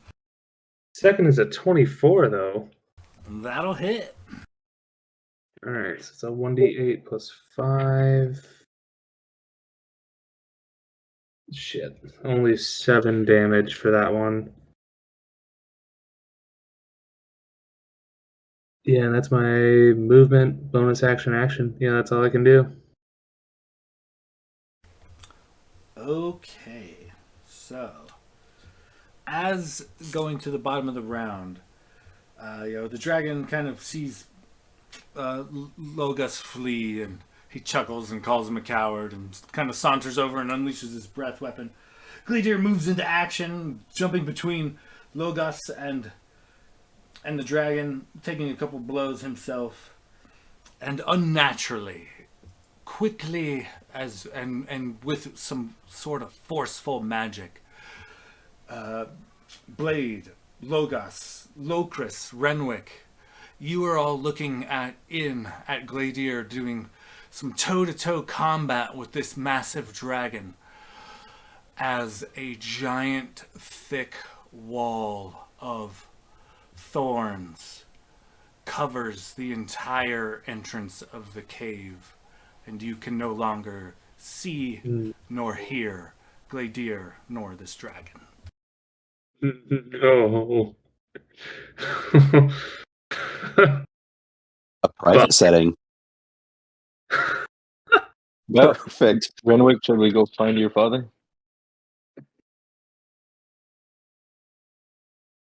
Well, it's probably best we leave him in there. I mean, fuck. They could make more like dragonborn mixed with dragon. What would that make?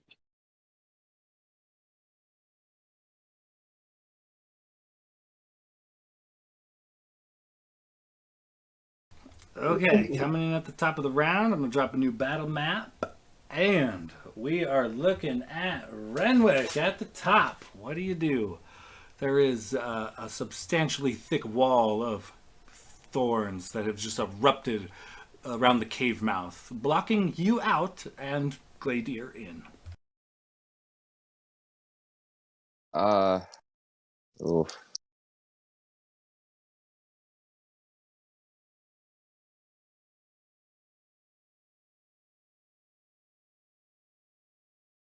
Think. Oh man, you really derailed me. I had a whole fucking turn thought out and did not expect the wall of thorns.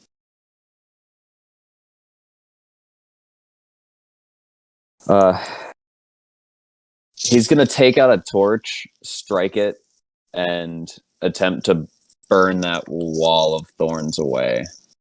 Or at least open it up so we can try to get through it. Yeah, he'll move 5 feet east and like 15 feet north, so that he's kind of diagonal from the stump he was standing behind, and just chuck a torch lit at the thorn wall and try to do some damage to it. Okay, give me an attack roll and those dimensions again. Where did you want to move to exactly? It would be from where I'm at right now, 15 feet north toward the cave, and then just 5 feet east. And what am I adding to that attack roll? Just dex modifier? Yeah, just a dex mod. 17. You plunge it pretty good into the thorny thicket. Go ahead and roll me. We'll call it a D4 of fire damage. 4. Is that with sneak attack on the wall? Unfortunately, if the wall was sentient, maybe. But you notice that, That is like, a as you perceptive bury this thorn torch into the wall, it does take a little bit of damage. It does kind of burn some of the roots. But, the thorny bush, magical in nature, just kind of shifts and moves about. And it does eventually extinguish the fire. And less than as effective as you had hoped, but you did notice as it's kind of shifting about to grab the torch and move it around. It does appear to be roughly 5 feet in thickness. And I guess he'll just free action call out. The brambles are magical. Fire's not doing anything. We might have to hack through it. Does anybody have any ideas? And that'll be his turn.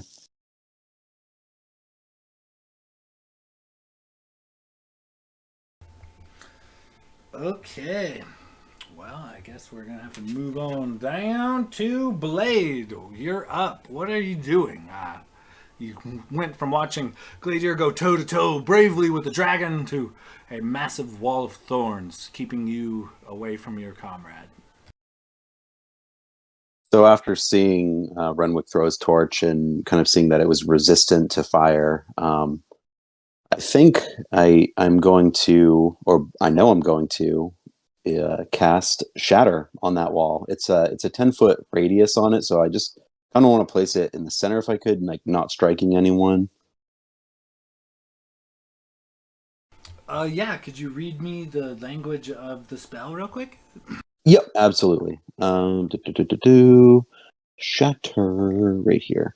Sudden loud ringing noise, painfully intense erupts from a point of your choice within range. Each creature in a 10-foot radius sphere centered on that point must make a Constitution saving throw. A creature takes 3d8 thunder damage on a failed save, or half as much damage on a successful one. A creature made of inorganic material such as stone, crystal, or metal has disadvantage on the saving throw. Actually, reading that, I don't know if that will work. It's technically. Well, it's not like a sentient creature, so Right. I would say that the wall doesn't really get a saving throw. It would just auto fail.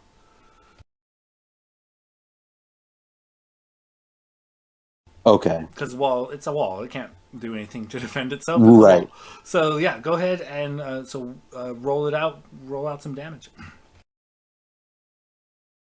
Okay. And I was going to cast that at the second level for 3d8. So we're looking at a total of 12 damage. Am I within that, or would like the wall kind of? But I mean, I guess, do I have to make a saving throw? Essentially, that's what I'm I asking. don't think so. I wanted to center it basically because like the wall I think is like 5 foot thick, so I kind of wanted to center it like the side that wouldn't really be hitting anything would be on our side, if possible. Okay, so how much damage did you do overall? 12 overall.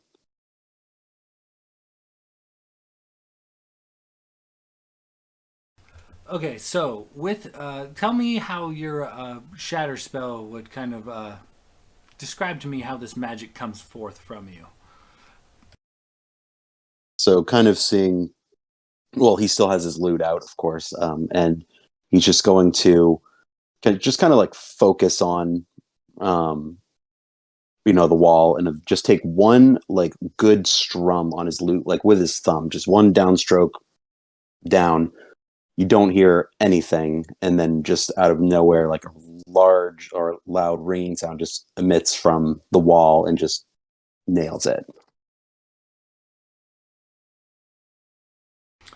Yeah, and as you this emanates from your guitar, you definitely snap. The sound waves just snap and bend and break a bunch of these different vines and thorns and things in this wall in a particular section, kind of right in front of you.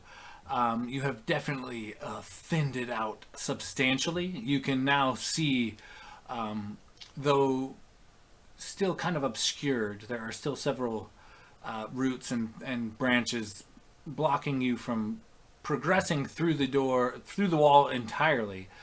But you have cleared enough to see, say daylight from the other side, and you now through a single, 5 foot square, you have almost broken through this wall, but you have broken through enough to where you can actually see Gladier and the dragon.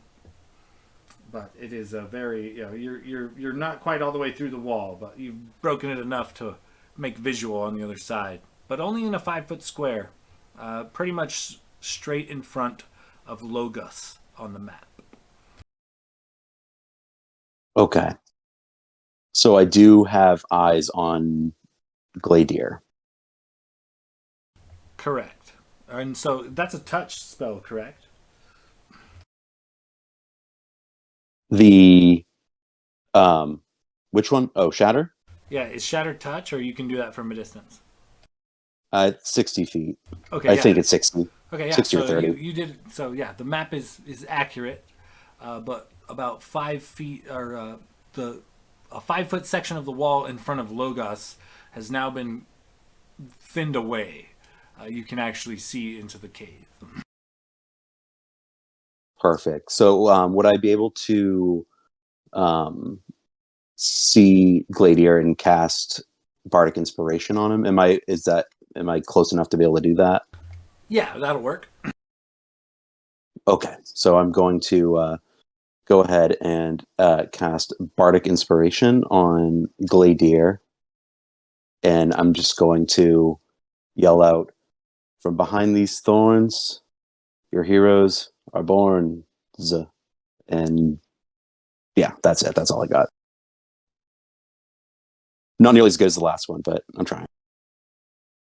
It's worth a D8. Could save somebody's life. Perfect. And I think I'm just gonna call it there.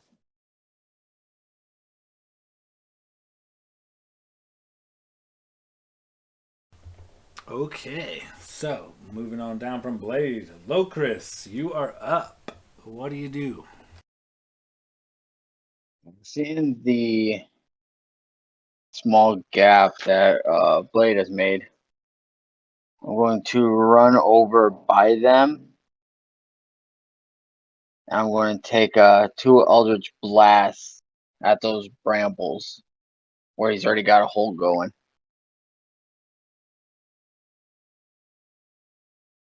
Okay, give me a couple of attack rolls. 24 on the first That hits. and 15 on the second. That also hits. Let's do one at a time.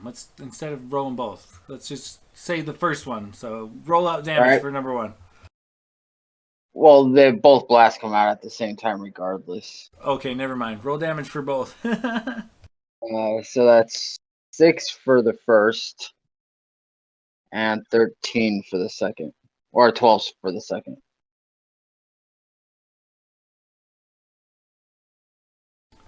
You completely blast away the remainder of this wall, and you guys now have like a 5-foot section that you could enter the cave mouth in. How far am I from the dragon at this point?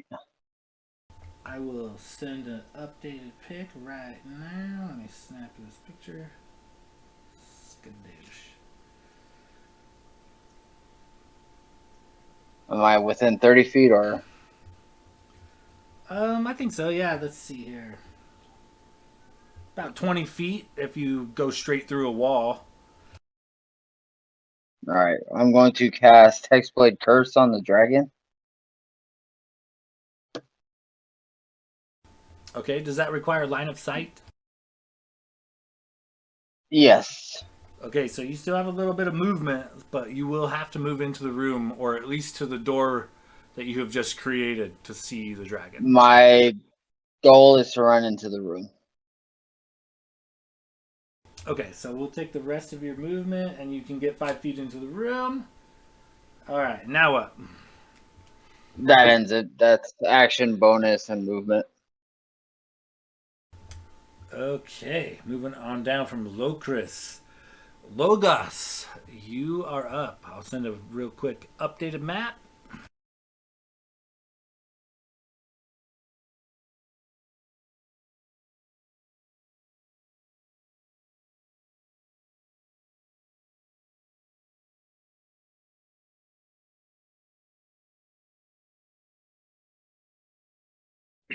I'm the blue one, right? No, you're the big black one with the string on it. With the tail. Yeah, you're blue. So do I have eyes on the dragon from here? You do not. Where Locris is standing, there's like a 5-foot gap in the wall.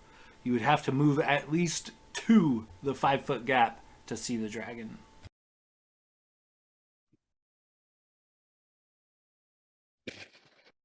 I really don't like how we're all bunched up right here too.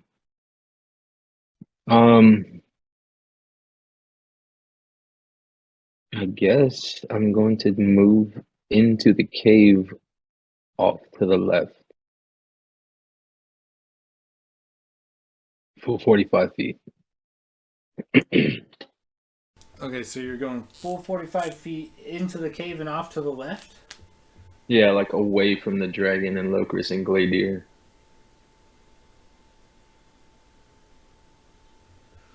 Okay, then what? I'm gonna take 2 shots at him. Okay, Oh, go ahead and give me a couple of that's attack a rolls. that's an 18 on the die for 29. That will hit. This is my last fire arrow too. Okay, It's only a so 3 on the damage for a 9 total, plus the hunter's mark for another 3 for 12 damage from that one arrow. And that's the last fire arrow. So like as I pull back on the and that arrow appears out of nowhere, just let it into its hide and its back. Last row. and it lands true and kind of sizzles a little bit and cooks a bit of flesh. Last roll is a 12 on the die for a total of 23. And that'll hit as well. I'm gonna roll my pink damage die, see if this one's a little better in damage. Oh, that's an 8 on the damage for 8 plus 6 for 14. Oh my god, these pink dice for a 5 on the hunter's mark for a total of 19 damage on the second arrow. So that was 12 and 19, I think. Okay, all right. Mark that down. All right. Very nice. So that was Good turn. 31 points of damage total, right?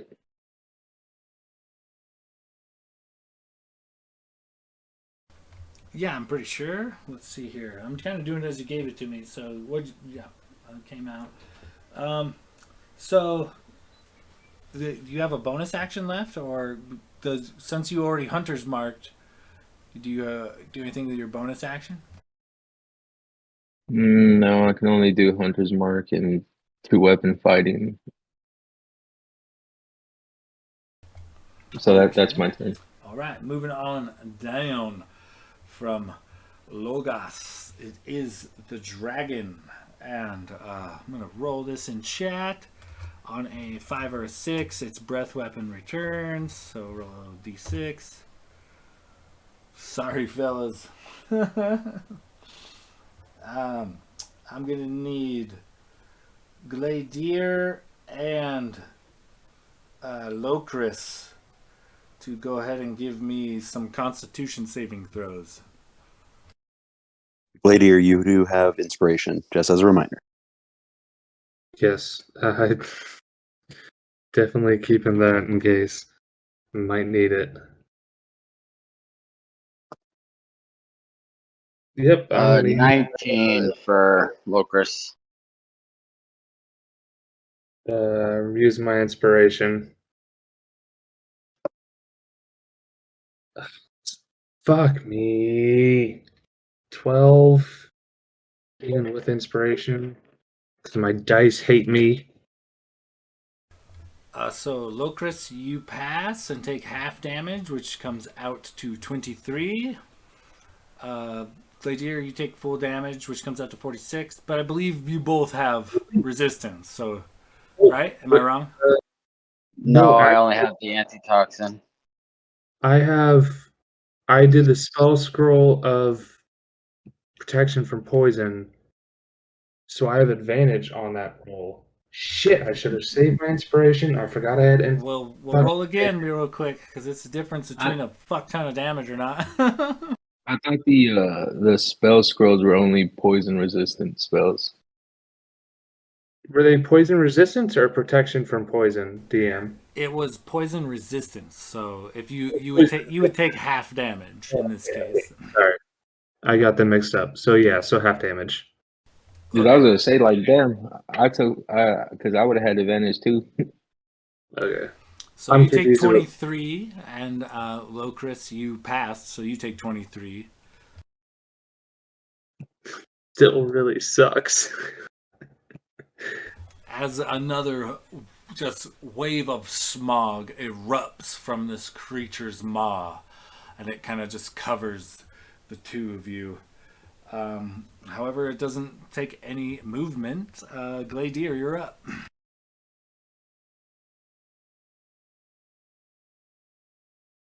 So it just stayed right where it's at, didn't take any movement towards Logus? Correct. It just bended its head and unleashed its breath weapon upon you and Locris. Yeah.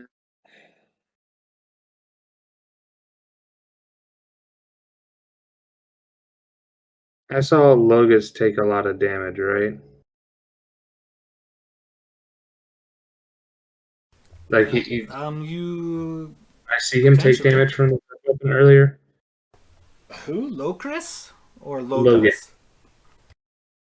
I took a lot of damage from that opening breath weapon because I felt my save, but it still was halved. But I'm pretty squishy.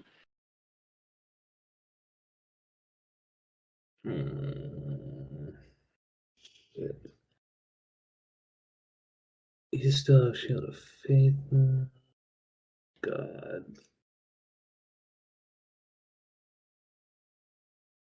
Can I do a check to see how hurt Locris is looking compared to Logus? Like just kind of do a quick like glance around to see like their general health status. Give me a medicine check.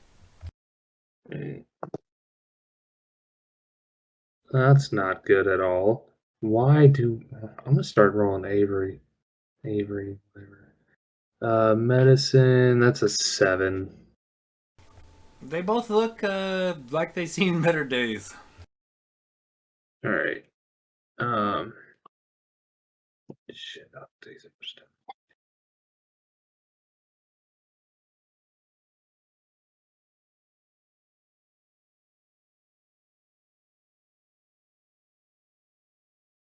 I'm gonna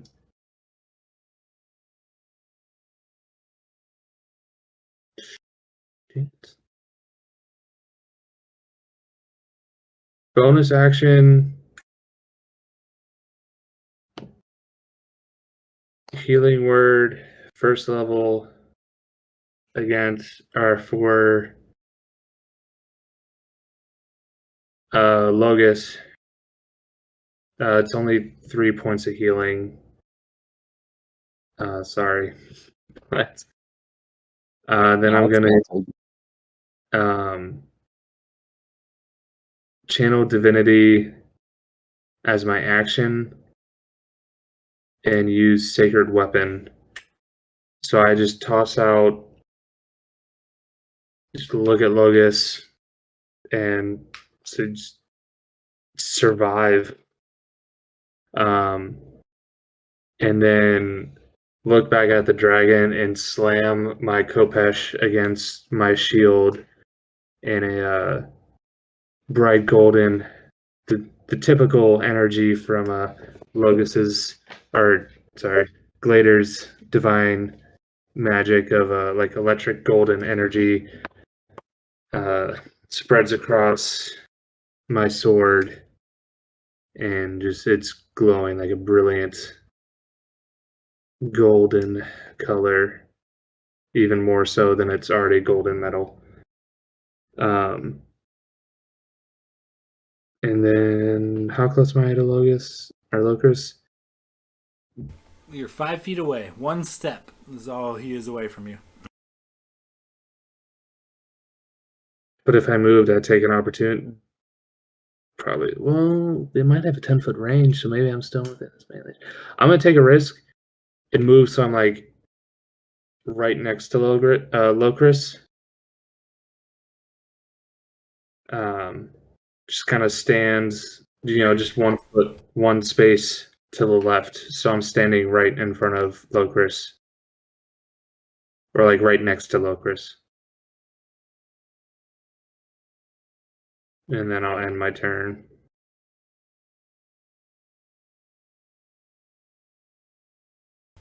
Okay, that being said, we are going to go down to the layer action. Locris, an unnatural fog billows up from this pond in the center of the room, and it just seems to gravitate towards you. It seems drawn to your very person, and you suddenly seem like all the fog in the whole room is suddenly as if some fog magnet has been drawn straight to you. Go ahead and give me a wisdom saving throw.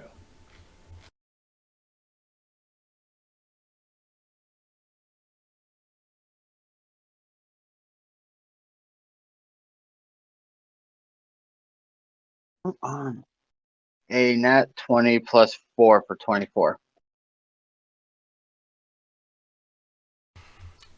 Briefly, as this fog kind of surrounds you and enters your nostrils and your lungs, briefly, just for a moment, you consider changing sides. You consider what the dragon has to offer, and you do shake it off in the end. But for a moment, you had some pretty dark thoughts.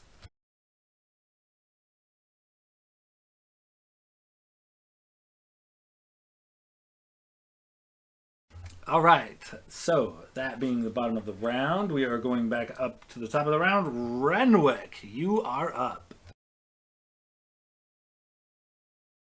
Is that hole in the brambles still open? Correct.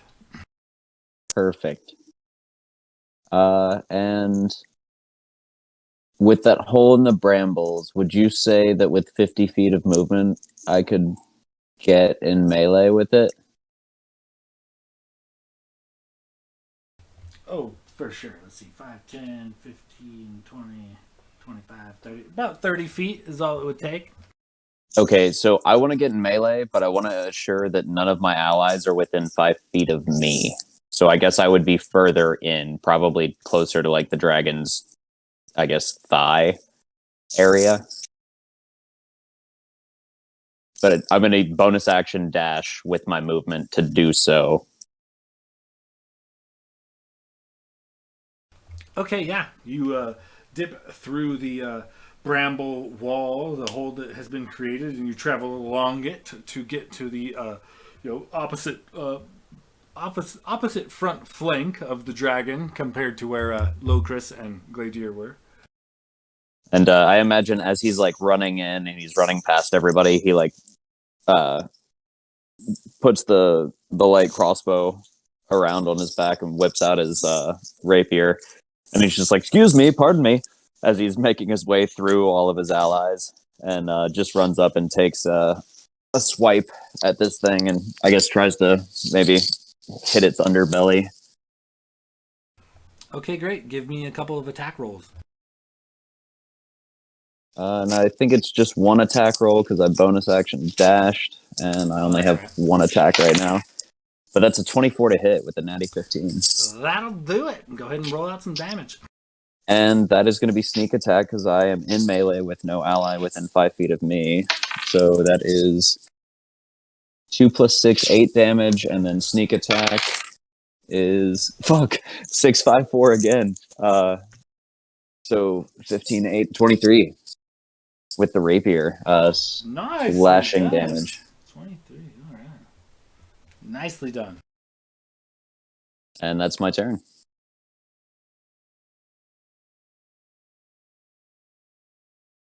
Okay, as you run in and carve into this dragon's hide, Blade, you are up. You are still kind of on the exterior of the wall. Your allies have rushed through the gap you helped create. What do you do from here? I think Blade would want to move inside, probably not to get trapped outside in case those roots kind of grow back in or thorns. So Blade is going to make his way into there. I guess try to keep to the left side wall as much as I can. Okay, so you have at least 30 feet of movement, so it'll take 10 feet to get in the door, and you want to move another 20, say, towards like Logos. Yeah, towards him. I'm thinking kind of where that middle corner is. That's kind of yeah, like around not that corner that uh is it Gladiator that's right there now on that left hand side coming Okay, in. yeah, kind of like the middle corner, only a few feet away Yeah. from Logos. Yep, you got it. So as close to that corner as I can without being too cluttered next to Logos. Okay, great, yeah. And I am also going to, again with my lute, start kind of delicately playing another tune. And I'm going to cast healing word on Logos.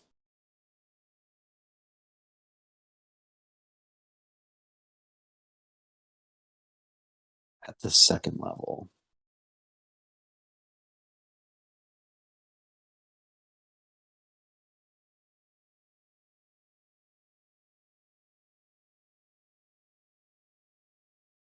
And that would give him an extra 9 HP.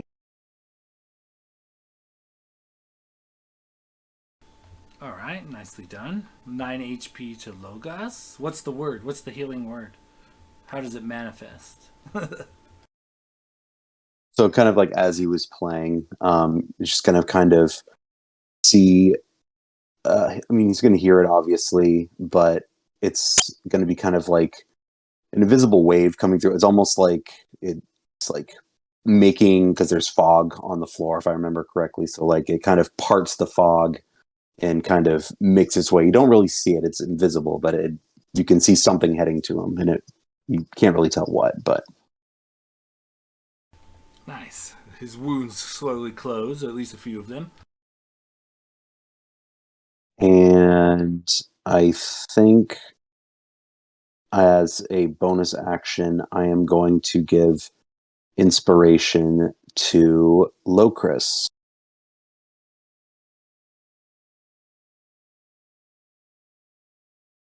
All right, well, perfect, because Locris, you are up. What is what's Locris's inspiration come in the form as?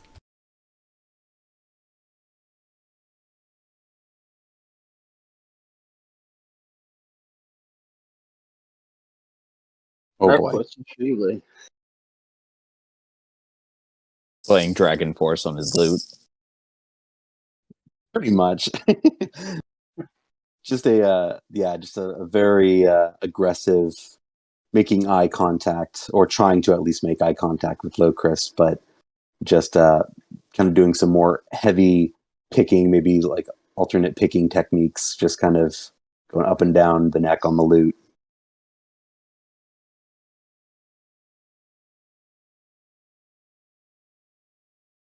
Okay, perfect. Locris, you are up. What do you do? All right, I am going to. I'm just double checking my stuff here. I'm going to get up on the dragon and take 2 swipes with my Morning Star.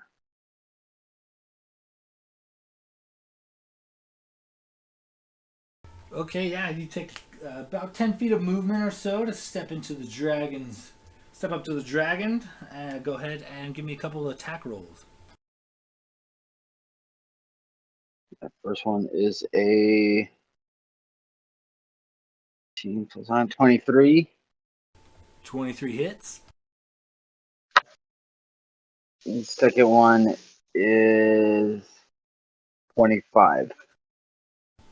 25 also hits, weirdly enough. Go ahead and roll some damage. Let's see. So it's 3 plus 5 for 8 piercing. And since I have Blade's Curse on him, another 3 for 11 points piercing and 2 points necrotic. So 13 total. The second one is an 8 plus 6 is 14 plus 3, 17 piercing, and another 2 points necrotic. So 19 points for the second hit.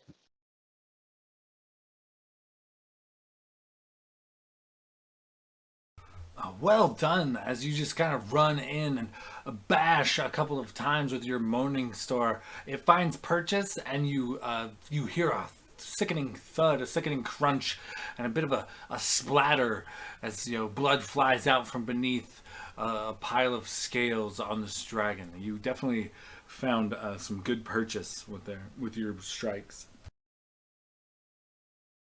And then for a bonus, I'll just, tell me, do dragons fuck humans to make Dragonborn? And that'll end my turn.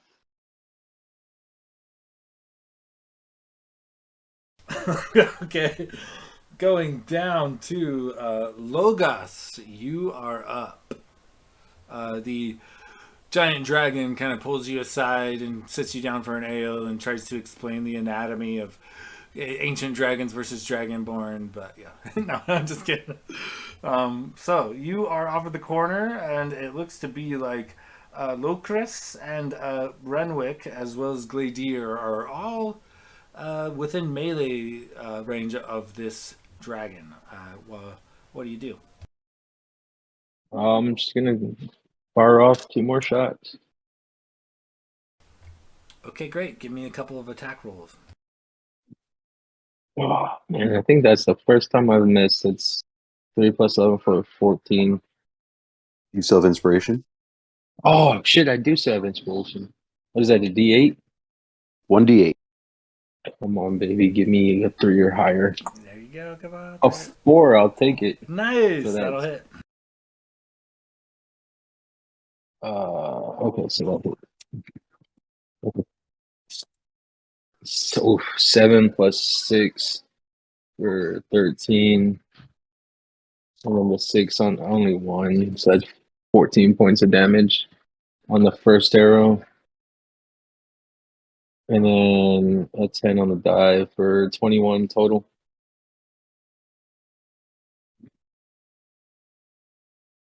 Six on the die plus 6. Fell off the table. And another 1 on the hunter's mark.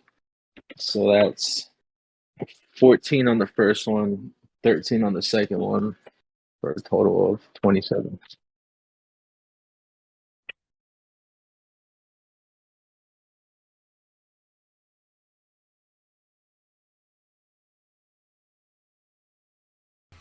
Once again, you sink a couple of arrows deep into this beast's flesh, sticks him right in the throat, and they bury deep and immediately start bleeding, like quite a bit. But I like to think like I've already as a ranger, and just in general, the anatomy of beasts is hitting like soft spots with my arrows, and it looks kind of hurt, right? Does it look kind of hurt? Give me a medicine check. Medicine of a dragon. That's not bad. Plus 4. That's a 6 for 10 total. It's definitely bleeding a lot. How bad, or if it's in a vital area or not, you can't quite tell. The fog's kind of thick. So as my last free action, I'm gonna say draconic. What happened? I thought you were a formidable dragon. Of course, from across the cave, though.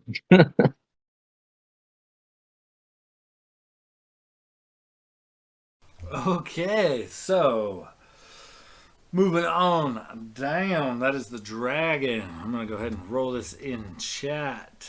A 5 or a 6 returns its breath weapon. Okay, no breath weapon this time. So he bares its claws, bares its teeth, and it goes in for a few attacks up against. We're gonna say Locris. Locris, you have drawn the ire of this dragon, and it is coming at you. I'm gonna have to roll this in chat. So, a trio of attacks comes your way. The first one is a massive chomp from the dragon. What am I trying to hit here? I'm gonna roll this in chat. So, just making sure. All right. AC is 18. 22 hits then, I imagine. Yes, Blade it is does. going to yet lash out with cutting words Okay. Go ahead. and say, try again, you big green bastard. And we're going to roll a d8 for taking 5 off of that. So does 17 hit, Locris? No, 17 just misses. So a big chomp of teeth snapping. You could feel the warm breath as it is only a few inches from your form. And he comes in after missing with a chomp with a claw attack from either side. And we're going to do this one more time.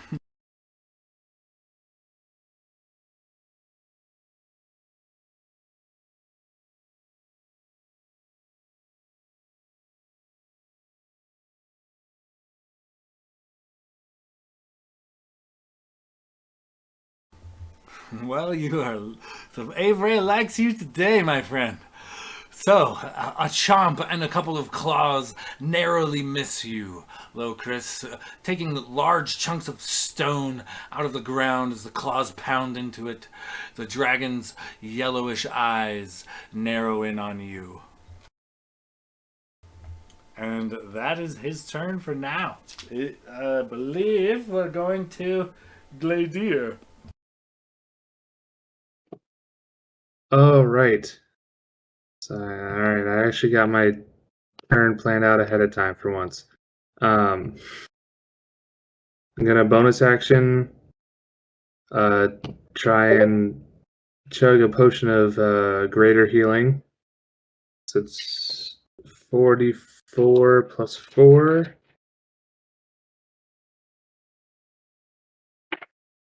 That's 8. Holy shit, that was almost max healing. 12, 15 plus 4, 19 healing on that potion. I'm feeling good now, feeling confident. Hope this continues on. I'm gonna move up directly to the north of Locris. So just like standing right next to him and to the the left corner of the dragon. Back left corner. Okay, yeah. And then I am going to hold on one sec, let me get rid of this.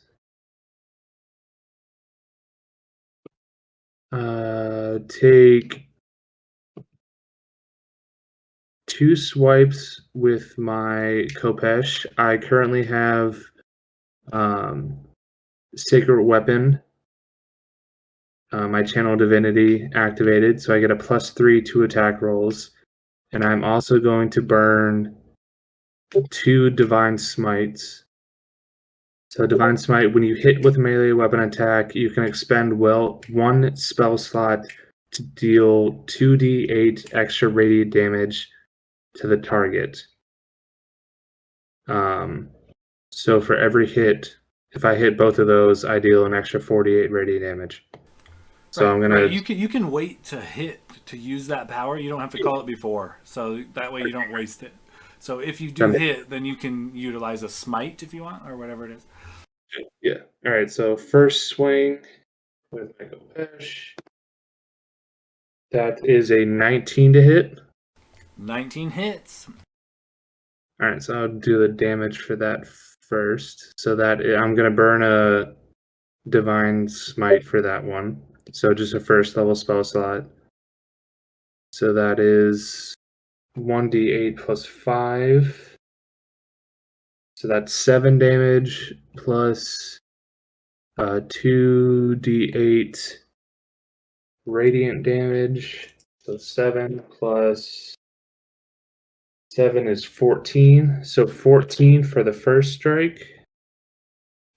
As you wind up with your Kopesh and slam it down into this dragon, like a brilliant burst of radiant energy just kind of explodes from your weapon upon the strike, definitely inflicting extra damage. Go ahead and roll your second attack. Rolled a 16 on a die. So that's a 27 with my divine or channel divinity plus 3 plus 8 for my Kopesh. That hits for sure. Go ahead and roll some damage up. So that's an extra 1d8 plus 5. That's another 7 plus 2d8 radiant. That's 11 plus 7. That's 18 damage.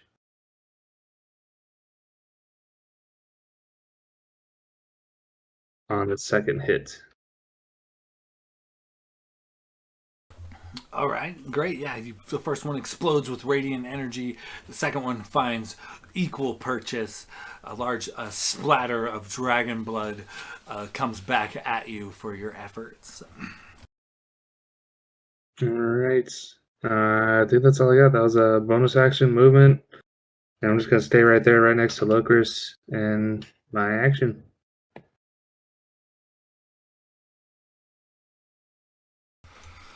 Okay, so as it is the end of the round, once again, this a particular focus on the mist seems to swirl about.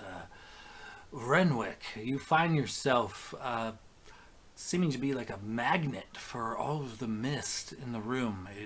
It seems to be finding its way towards you, and it's thick, it tastes foul, and it is like infecting your like sense of smell, your sense of taste. You feel like it all around you. Go ahead and give me a wisdom saving throw. Wisdom saving throw. So this is not a poison based thing? It is not.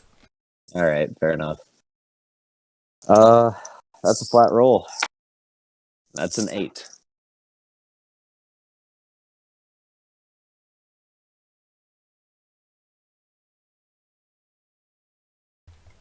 Renwick, as this mist, as this fog kind of perforates your senses, you think maybe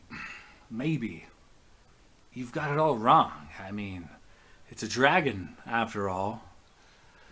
Maybe your judgment has been misplaced. In fact, you're sure of it.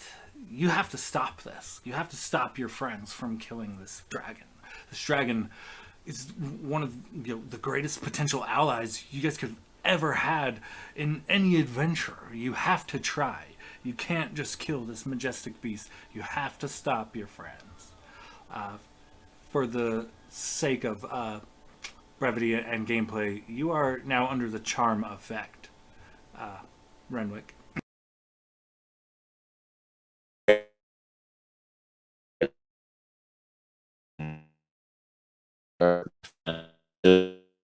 You're breaking up a little bit.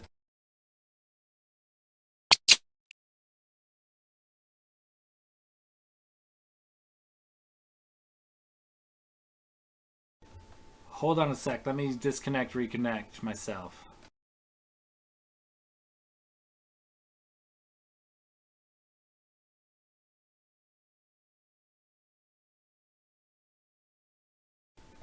Okay. Sorry. Might have been a little choppy there for a second. We all good now?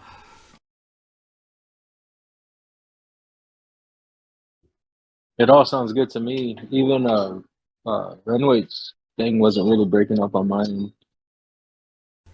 Okay, so Renwick, you are effectively under the charm effect.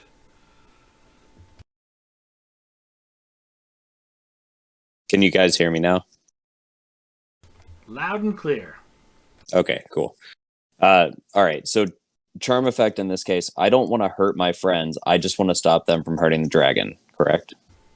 Correct. You have to stop this. You can't allow them to murder this innocent creature. All right, so shit. In that case, I picture he stops for a second. He kind of inhales that smoke and kind of like he shakes a little bit, and you just see him sheathe his rapier, and he just kind of turns to the group and he just walks toward them with both his hands up, and he's like, "No, gentlemen, I think we might need to stop and rethink this. I mean, this could be a pretty powerful ally. There's no need to kill him. We could probably work this out." And that'll be his turn. He'll just start walking toward his nearest ally, and fuck.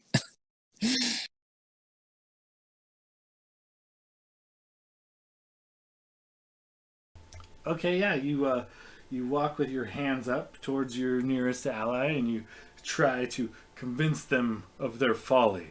We're moving on down to Blade. What do you do? Did you just say you're gonna move to your nearest ally and fuck? That's hot. I mean, that's one way of persuading him not to kill the dragon. Don't kill him. Touch this. You did say that, technically speaking. As he's walking over, both hands up, one hand comes down and just unbuttons the top two buttons of his his shirt. Oh god, who's closest to him? Can I roll persuasion? Locris is actually the one he approaches, trying desperately to stop from attacking. For reference, that is a 13 persuasion.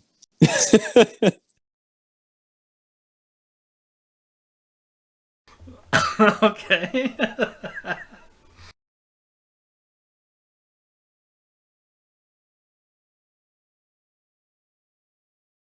I'm gonna say let's move it out down to. Wait, what did you do, Blade? Again? Sorry. I don't know if this is really gonna work, but you know what? It's worth a shot. I guess. Where is Renwick on the map here? Is he? So I dropped a new pick in the feed. Renwick is pleading with Locris to stop attacking the dragon. And Locris is in like mid swing with his mace, already thoroughly covered in dragon blood. So I'm going to kind of seeing Renwick put his weapon away and being familiar with doing this with Alvin, you know, kind of seeing a similar thing happening. Blade is going to look at Renwick and be like, I suggest you stay on our side for this one. And I'm going to cast Suggestion on Renwick. Okay, nice. Little PvP action. So what is your spell save? And Renwick, you be prepared to roll against it.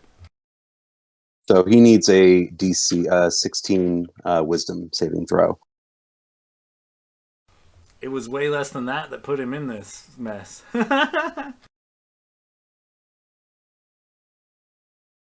So I'm rolling a DC 16 Wisdom saving throw. Wisdom You save are. for you, sir. I rolled a 15 and I have a +0.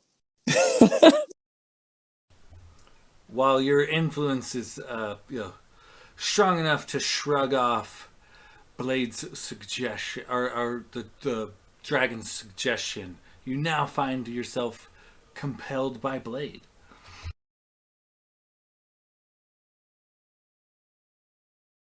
And as a bonus action, I am going to inspire Locris.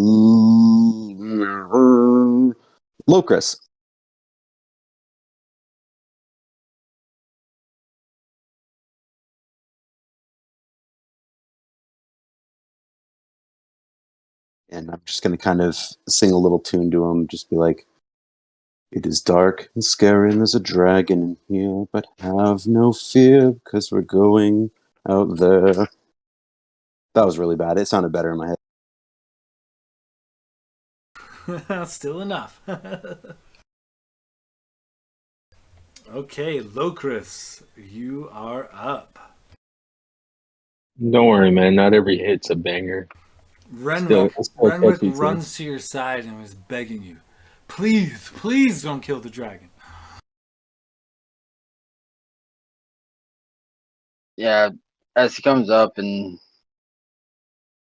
is pleading, give him a confused look, and then I take 2 swings at the dragon. Go ahead and roll a couple attack rolls.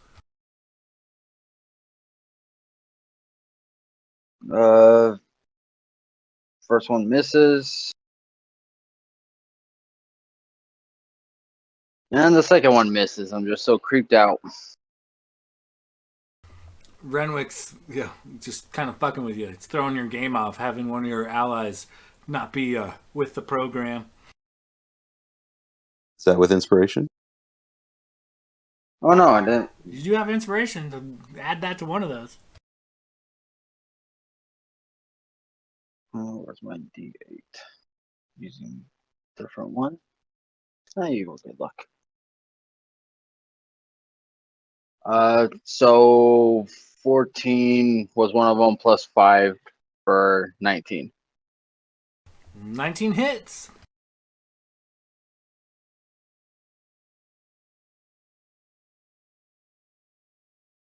And that's 7 plus 6 for 13, plus 2 or plus 3 for 16 piercing damage, and then 3 necrotic damage.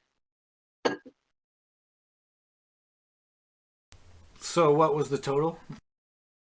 Let's see, it was 7 plus 6, which was 13, 16, 19 points total damage.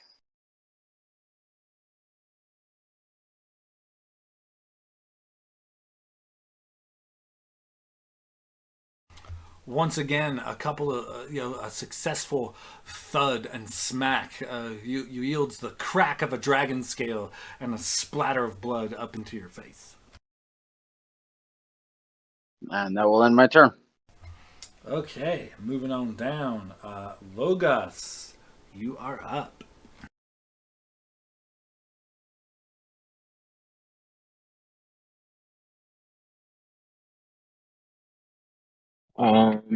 Nothing much has changed from the thing right last time.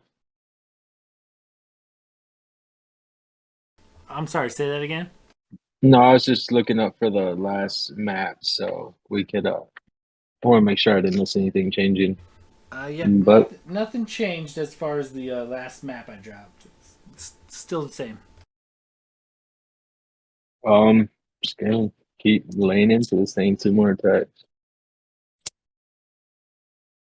Okay, great. Give me a couple more attack rolls. That is a natural 1 for a total of 12. Twang and a miss, unfortunately. Bounces off the hide armor, the hard scales of the dragon.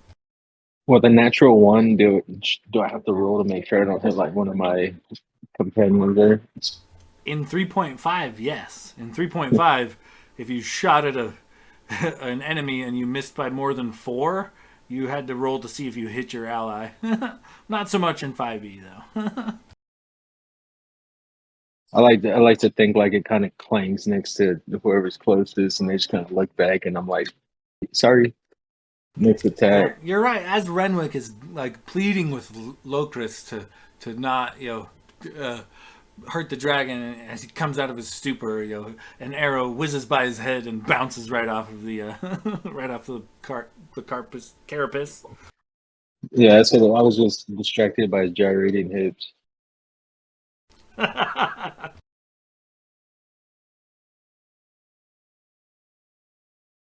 Second attack, that is a 9 on the die for a total of 18. 18 hits. That is only 2 points, 8.4, so only 12 points of damage on that turn.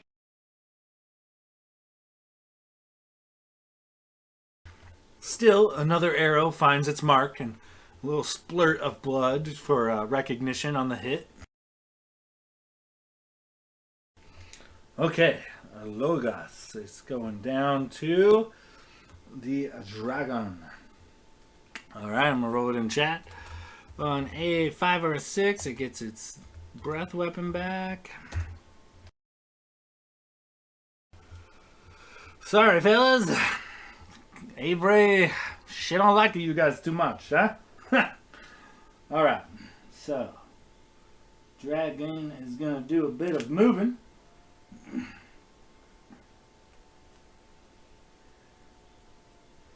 Oh no, Ray's not too bad. It's So- 3 attacks. Does it? So, Yeah, I was going Gladiator- to say, does it incur attacks of It does. opportunity when it moves? Gladiator, Locris, and Renwick, you all three get attacks of opportunity against the dragon. So everybody give me an attack roll real quick. I still have my sacred weapon or holy weapon, so I got a plus 11. I rolled a 5 for a 14, and I think because I moved forward when I was charmed, I no longer. Oh wait, no, that would have been. Yeah, never mind. It's 14. So I got- I rolled a 19 on the die, and since I have my Hexblade's curse on him, that counts as a crit.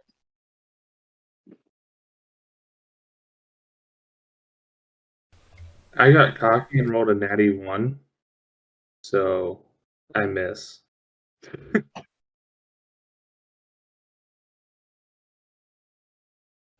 We'll roll out some damage, Locris, as you give him a hot one on his retreat. So 7 double to 14 plus 6 for 20 plus 3, so 23 piercing damage. And then 5 on the hex, which that doubles as well. So 10 points necrotic for 33 points total damage. Oh my, you did 33 points of damage on an opportunity attack? Jesus. As the dragon kind of rears back to kind of like coiling, kind of like a cat to strike, Locris takes opportunity and drives home his Morning Star onto the claw, onto the claw of the dragon, and smashes it into the ground, like almost crippling it. Like it looks to have completely crushed in one of its claws, and it is like favoring the other 3 legs. It looks to be like limping backwards as it retreats a bit. But even after such, I am gonna need Gladiator, Locris, and Renwick to give me Constitution saving throws.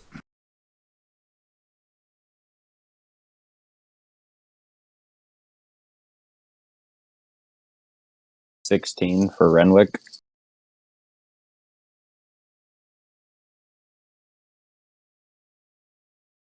18 for Locris. Also 18 for Glader. Holy shit. So, each of you pass, good news, as a wave of thick, foul-smelling smog erupts from the maw of this dragon and engulfs you all. Each of you, even so, take 25 poison damage. Is that still halved with our That's just because you passed. So if you have resistance to that, you take half. So it'll be 12, we'll say. You guys start to see Renwick hack pretty hard. Like, pretty affected by that fog.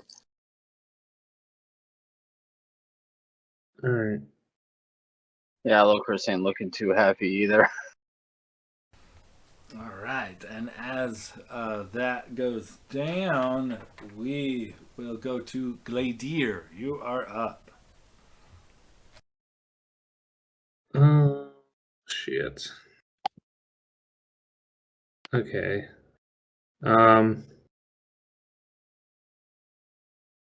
Fuck. Can I like take a look around to see who's worse off? Renwick or Locris? Yeah, give me a quick medicine check. Fucking don't see shit. That's another natty one. Jesus Christ. They both look pretty fucked up.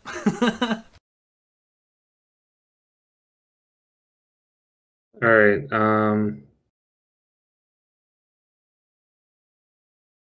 Fuck.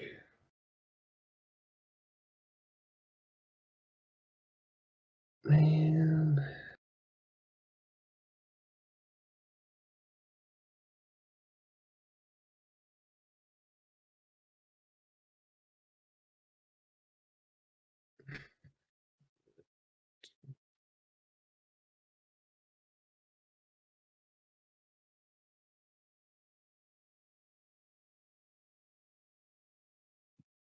Would it cost like a bonus action or some sort of, because I already checked to see my party, would it cost some sort of action or bonus action to check out the dragon to see how hurt he looks as well?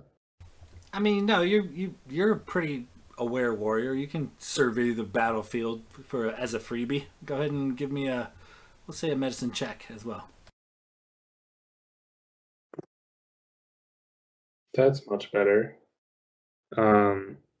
17. Far as you can tell, you're not super familiar with the actual setup of dragon anatomy versus dragonborn anatomy, but you do notice several large wounds that are bleeding profusely, and it seems to have a limp.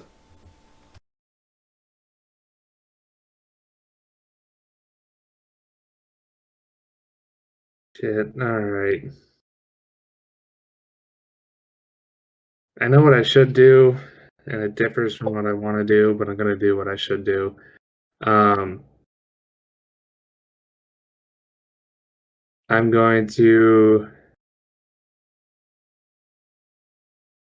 clasp Locris on the shoulder and cast Cure Wounds at level 2. So that is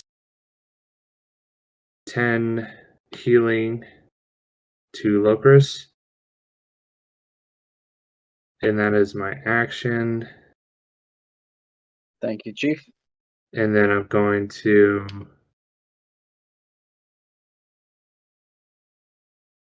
move forward, like diagonally up to the right one space, and just kind of plant my shield down and have my Kopesh ready and just I mean, I can't really in action because I already used my action, but I'm just gonna take a defensive stance in front of Locris and the dragon. And I believe that's all I can actually. Wait, I still have a bonus action. Bonus action, I'm going to take one of my potions of regular standard potions of healing. So 2d4 plus 2.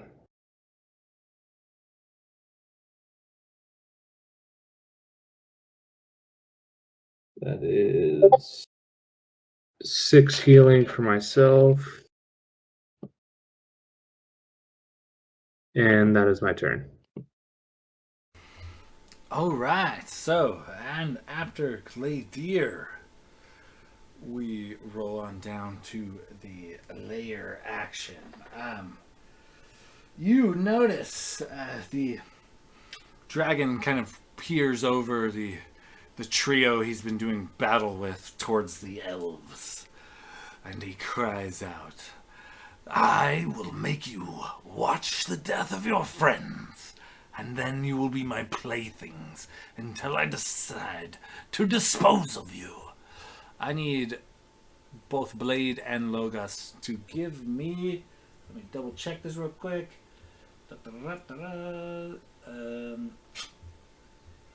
I need you guys to both give me strength saving throws.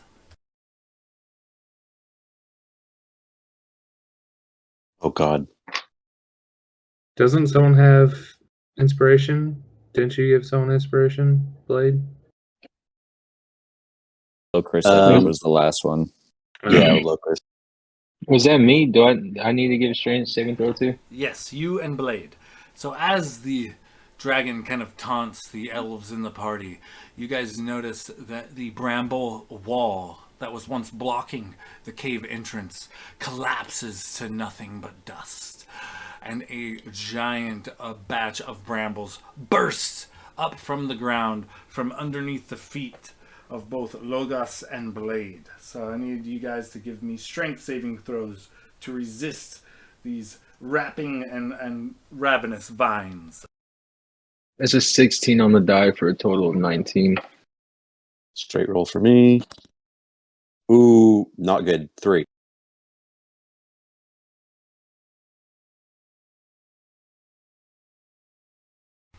Okay, so Logos, you pass the.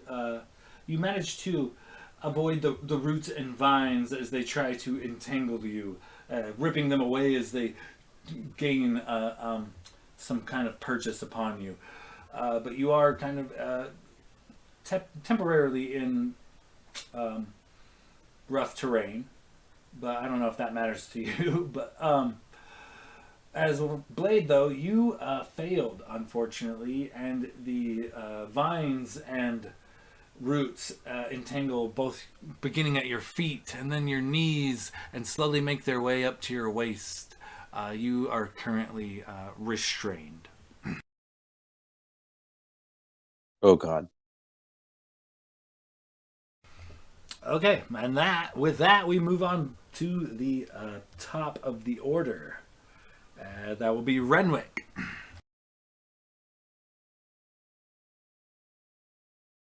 All right.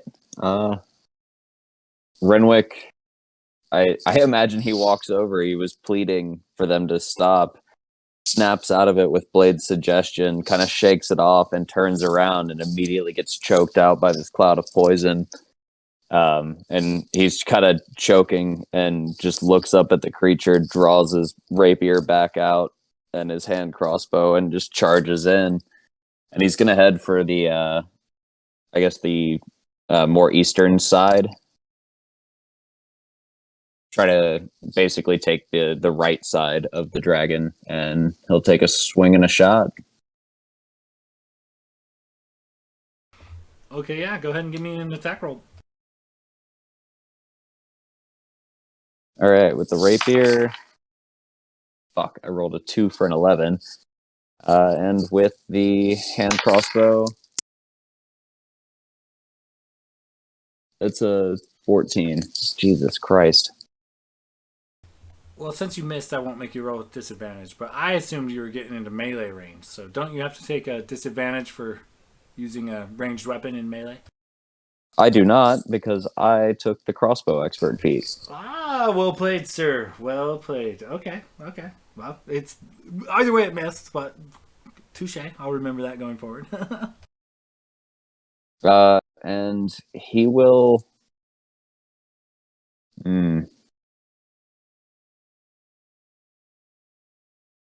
I'm gonna bonus action dash and just step 10 feet back, like south, into that corner. That will give him an attack of opportunity. It does not, because I have a feat when I attack a creature. That creature cannot incur attacks of opportunity against me, or take. Sorry, I'm looking it up right now just to give you the language of it. Rakish Audacity. I do not need advantage on attack rolls to use my sneak attack against a creature that I am within 5 feet of. If no creature is within 5 feet. Oh, sorry, that's the wrong one. Where to go? Fancy footwork. During my turn, if I take a melee attack against a creature, that creature cannot make attacks of opportunity against me for the rest of my turn. So I took a swing with my rapier, and therefore it cannot attack me when I step away. Well played again, sir. I don't know if I like. I'm gonna give you guys super dragons next time. No, well played. Yeah, you definitely slide back up against the wall, out of the dragon's reach, despite. And absolute yeah, as he evasion. steps away, he's just like, well, that didn't work. Kind of rebalances himself in the corner. All right, so moving on down, we are looking at Blade. You are up. You are currently restrained from the waist down by a pile of thorny, viney brambles that just refuse to let you go.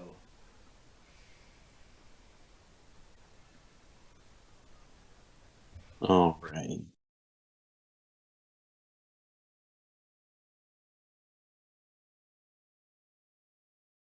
Um,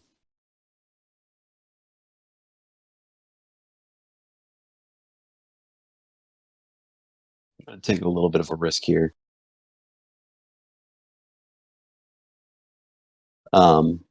Blade kind of seeing that this dragon is not feeling good and looking kind of roughed up is going to look at him and be like, "You look pretty roughed up there. Maybe maybe a little bit of sleep would help you out." And I'm going to cast sleep on the dragon. Okay, go ahead and roll out your hit dice, I guess, for sleep. So I'm going to be casting it at the 3rd level. So I get any if I'm using this spell at the 2nd level or higher, I roll an additional 2d8. So on top of the original 5d8, I'm rolling 9d8 on this guy.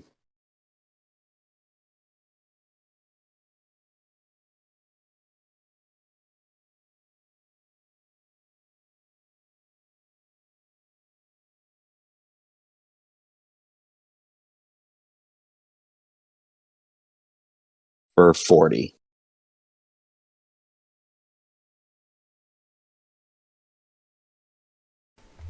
As you manifest the spell, and some pleasant sparkles leap across your hand, fly across the room into the dragon's face and around his maw. He takes a big sniff, and then another, and then a giant sneeze, and then his eyes begin to droop, but he slowly shakes it off and glares in your direction. Elf, I will flay the skin from your bones while you yet live.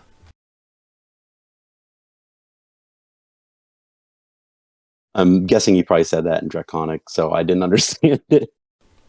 But I knew it was not going to be Coincidentally good. enough, his favorite target is elves, and it was actually in Elvish that he spoke to you. Oh, I like to think Logos would have been translating for Draconic. He said he wants to flay you alive and eat you. Oh, well, that doesn't sound good. Well, he's going to have to come over here and do that. If he's going to, going to have to kill me. Do you want me to say that to him, or are you telling me that? Why don't you say to him, I'll maybe if he told me this, I'll just, as a maybe free action, just yell, well, tell him if he's going to flay me, he needs to come over here. And Just in Draconic, since Logus doesn't want the dragon to come over here, he's gonna say in Draconic. He said, if you want to flay him, to stay there and do what you're doing. and as I guess, a bonus action, I am going to inspire Locris. Wait, you've already got inspiration, right? I'm sorry, I don't think you used it yet. No, I burned it on an earlier hit. Oh, okay, then never mind. I will inspire Locris. There's a dragon in here, and scary it's true. But the thing is, it has to fear you.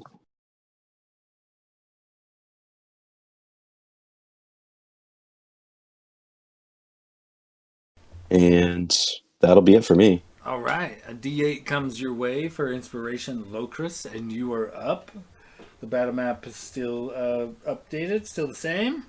What do you do from here? I'm going to charge at the dragon, wheezing the whole way, and take 2 swings with my Morning Star.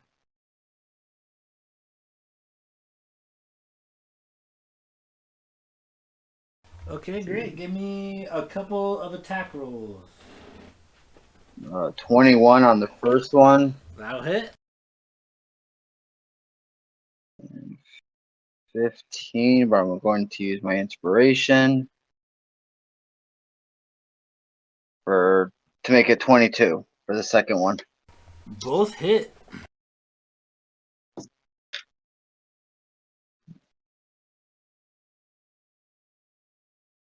First one is, I'm going to use my Savage Attacker to change the 2 to a fucking 3. Plus 6 is 9, plus 3 is 12. Ooh, perfect 6. So 18 on the first damage total.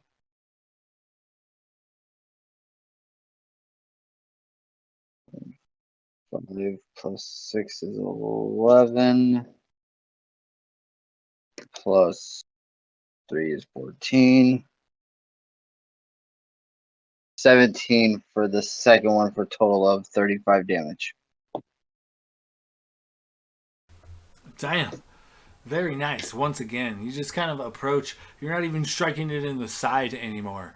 You guys are seeing like the demon side of Locris really come out as he just flails the mace or the Morning Star over and over and over and continues to find purchase every single time with a sickening thud and a splatter of blood with every blow. He like is literally going toe to toe with this dragon. And that will end my turn. All right, moving on down. That is the old dragon. So, like before, a 5 or a 6 returns its breath weapon. Fuck you guys. Avery hates you. Is Logus before the dragon? Oh, I'm sorry. Did I fucking skip? Oh, I read Locris and Locris. We'll scrub that roll. Just because I think Avery's really got it out for you guys. Logos, you're up.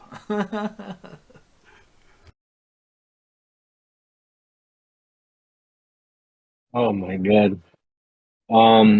So you said that I'm in difficult terrain right now?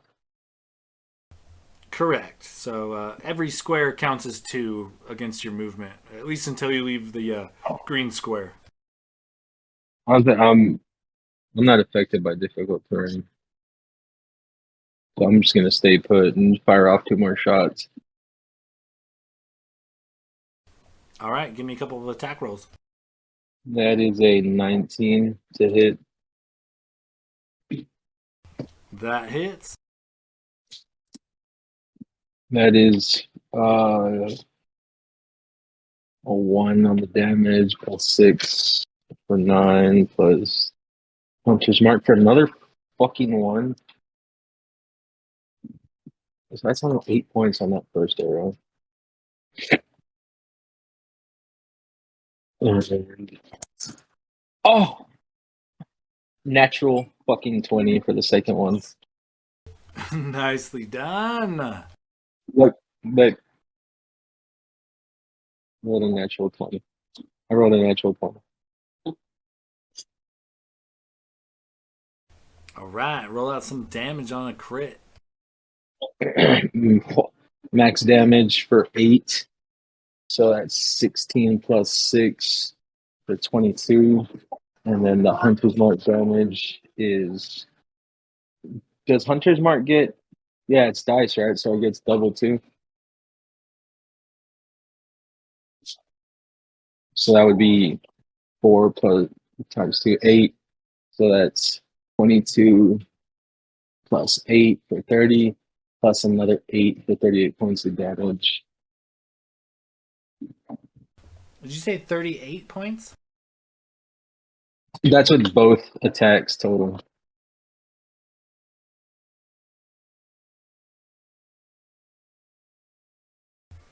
So, Logos, tell me how you finish off this dragon. So after the first shot, he sees the dragon like already starting to like bleed out and tip over. He's gonna start walking up and just firing arrows into its stomach. What happened? And he's just speaking in Draconic, saying, "What happened, dragon? I thought you were formidable, dragon." Just taunting him and just releasing arrows into its neck, face, body. I thought you were gonna kill us, dragon. I thought you were gonna eat the elves. And just at the last one, just shoot an arrow right through his eye. You're going to do nothing, dragon, because you are nothing. I wanted to hear the last words before that arrow goes through its eye. And it slowly ripples up like a worm to try to get away from this stinging elf burying arrows into it, and it just cannot. And after a few rounds, you land the final blow deep within its brain from across the room. The dragon collapses to the ground in a great and terrible roar, and with some final like death twitches, the dragon ceases to move and breathe and is no more. I feel like as the arrow pierces the eye and it hits the ground, Renwick is just like coughing through the poison and looks over and he's just like, "You couldn't have shot it in the fucking head? The eyes are probably worth a fair amount of gold."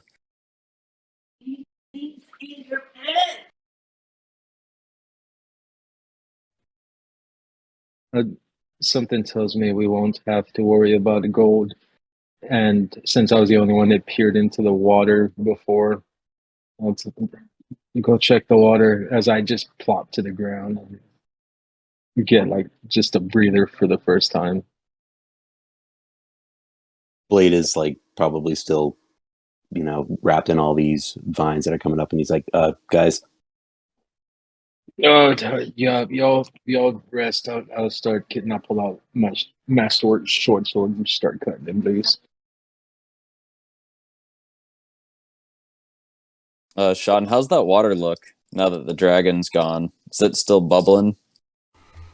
Upon closer inspection, it is a natural hot spring. It is warm, but not unpleasantly so. But yeah, the natural, I guess, flow and current of the spring brings it to the top, so it looks very bubbly, even without the dragon within.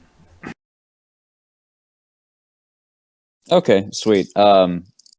Renwick's just gonna take his bag of holding in one hand and look back at the group and be like, "If I'm not back in a minute, somebody come get me." And he'll just dive down and he'll try to go load up the bag for everyone. Okay, so yeah, if you want to dive down into the depths, it is actually quite hard. The current is pushing against you, so go ahead and give me, we'll call it a strength check to swim your way towards the treasure. Glader would also like to, just pull off his armor as quickly. I mean, I know it takes some time, but like take off his armor and then uh, go down and try and help him as well. I have a +0, but I did roll an 18. Okay, yeah, you definitely manage to make your way to the bottom there. Let me bust out this other little chart. As you kind of make your way to the bottom, also, Gladiator, give me a strength check as you kind of make your way down, swimming as well. Go ahead and give me a perception check real quick, Renwick. While Well, this is they're going on, Locris just collapses, drinks a healing potion, and takes a rest. 14. Glader also rolled an 18. Okay, yeah, you make it down to near Renwick. Give me a perception check for yourself. Perception is that's not a big plus. That's not good. That's only a 6.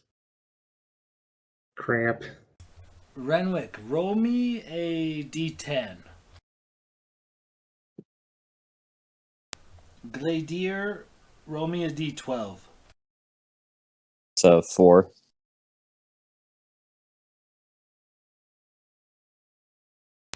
Amongst all the coins, Renwick, you find like a small golden idol in the shape of a dragon. It catches your eye as you venture down. Looks a little bit hefty, but it would be something easy to grab against the current versus handfuls of coins and whatnot. Slip it right in the bag of holding.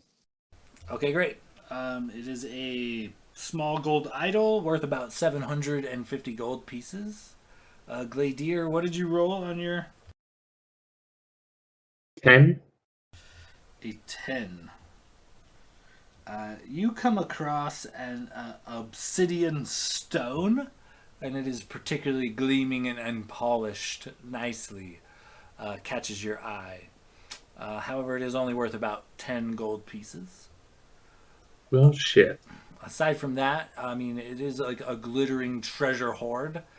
We'll say, give me, go ahead and roll me a d10, and we'll see how much gold you guys can pull in. It's a 5 for me.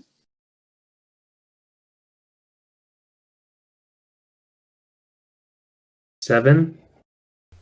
Okay, so aside from the gem you found, Gladier, and the idol you found, Renwick, you guys managed to pull down about 1,200 gold before you just can't fight the currents anymore, and you have to return to the surface for air.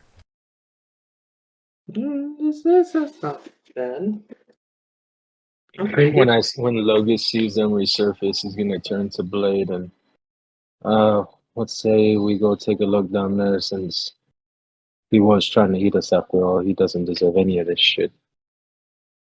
Blade looks and agrees, and he says, maybe on the way. I know you're handy with carving up some of these beasts. Any chance I could have you maybe carve out one of its teeth? I could use a new pick. Oh, of course, with your help, if you you help me out, move some of the meat around, we could probably cut some good stuff out of here. And as Renwick's climbing up out of the water, he's like, yeah, I'd like to take a look at that as well. I mean, we've got a fair amount of room in this bag here. We can bring back quite a few dragon parts. See if we can't make some gold off this beast. Well, I believe we're supposed to get some blood for the headmaster anyway. Oh, yes, I have some vials to fill up for that.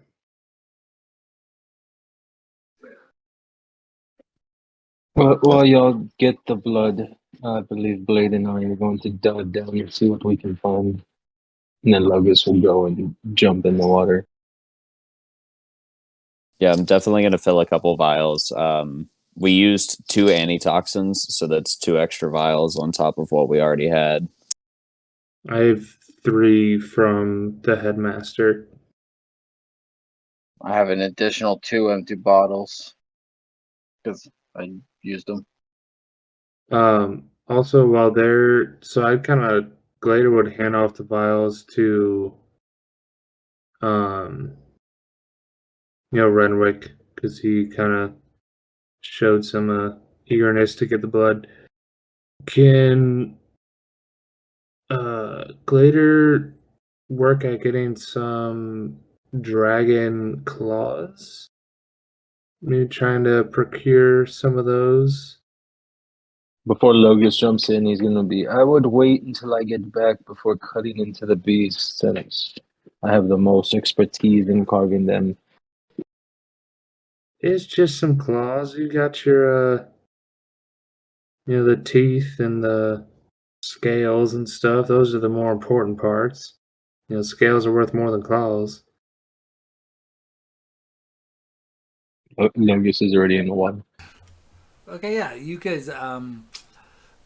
If you're going to try to harvest something from the beast, go ahead and give me a survival check as you go to harvest what various parts and components of this green dragon. So, 15 for Renwick. Okay, go ahead. Yeah, 15. What are you trying to harvest, Renwick? Blood?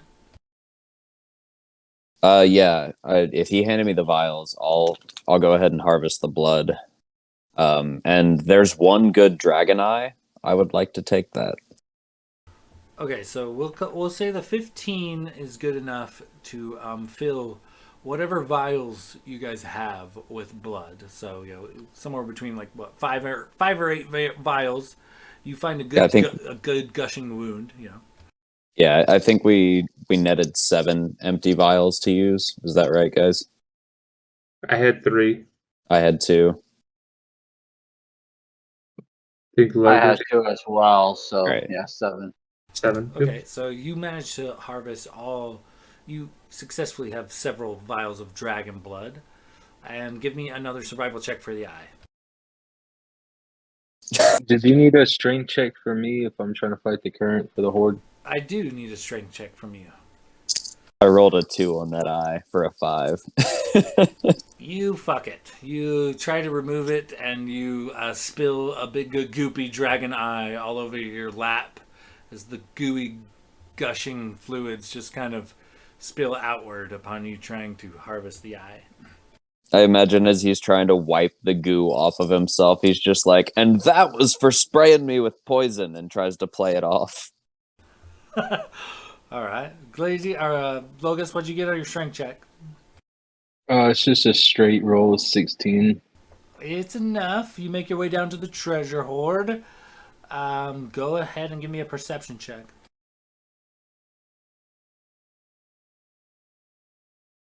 That's a 12 on the die plus for a total of 22.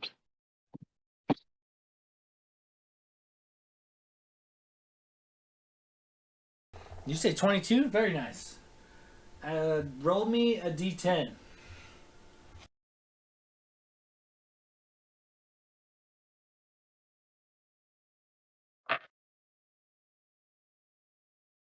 That's a 6.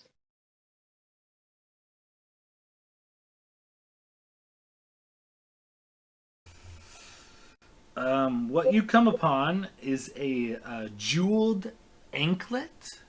It is a small band of gold that has several very rare, very valuable jewels upon it. You managed to snag it. It is worth 2,500 gold pieces, a jeweled anklet. Also, go ahead and roll me a d10, another d10, and a d100.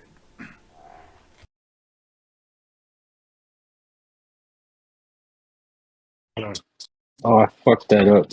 I don't know what that means.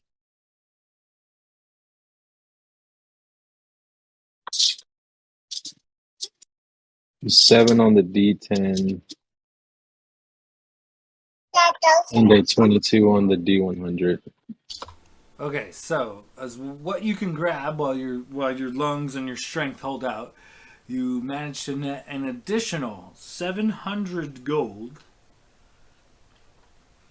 And you notice as you're grabbing this several hundred gold coins, stuffing them upon your person, you also come across a glowing red potion, and you take that as well. And that's all you can muster upon this dive, and you make your way back to the surface.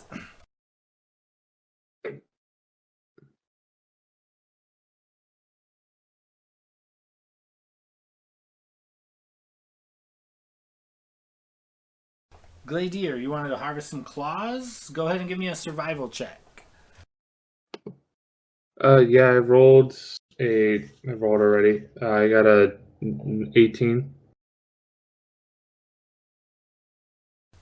You successfully harvest 1d4 dragon talons. So go ahead and roll that out. Oh man. 4. Rolled a 4. Very nice. You got 4 green dragon talons. Right.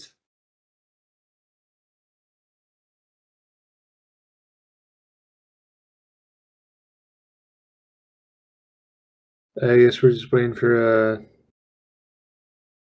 think we're waiting for Logus to pop back up to get some scales and other dragon parts. And yeah, after a short time, Logus surfaces. Comes out with this glowing red potion and Locris or Blade, do you think you can try to see what this is, the red potion, as he's putting everything else in his bag? And he's gonna walk over and see the other eye popped and kind of look at Renwick's shirt. Renwick, did you try to harvest the eye? Oh no, no, the eye was personal, but I did harvest quite a bit of its blood. That being said, do we know any particular organs that are worth a fair amount? I don't know what dragon livers or hearts are going for these days, but that's probably worth looking at. I mean, it's a big fucking creature, and they're pretty hard to kill. And he'll just kind of try to play it off. Logus is gonna insight check to see if it was really personal or if he messed up. Then I'm rolling deception. Okay, yeah. Insight versus deception.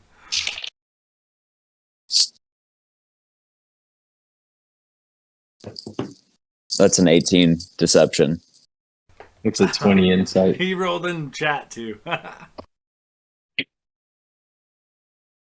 Logus, you kind of know, you don't want to step on Renwick's pride or nothing, but it looked like pretty precise surgical cut for something made a motion made out of anger or emotion, you know.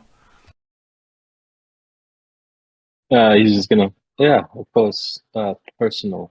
Renwick can just kind of side eye him and, well, maybe then you could help me harvest these organs and scales, and I'm just gonna start carving in and try to work my way through the hide to kind of get to the good bits on the inside. So I'd be more than happy to. And he'll basically stand behind you, and as you're shoveling shit out of the dragon, he'll just kind of like take it and pile it off to the side. So, what organs are you trying to harvest from the dragon? Well, I think the most important, I'll go with the dragon's heart. Okay, give me a survival check to carve out the dragon's heart.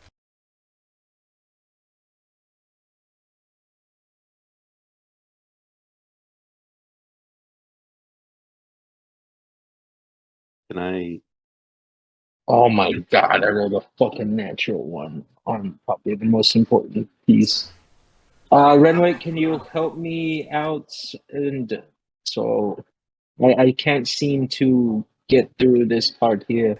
And try to. Unfortunately, Logos, as you're making your cuts with a natural one, unaware as to where, in location to the dragon anatomy, the heart and the lungs and the gland that actually produces all this poison, you accidentally nick into a very acidic gland that bleeds itself all over the heart and almost immediately dissolves a majority of it.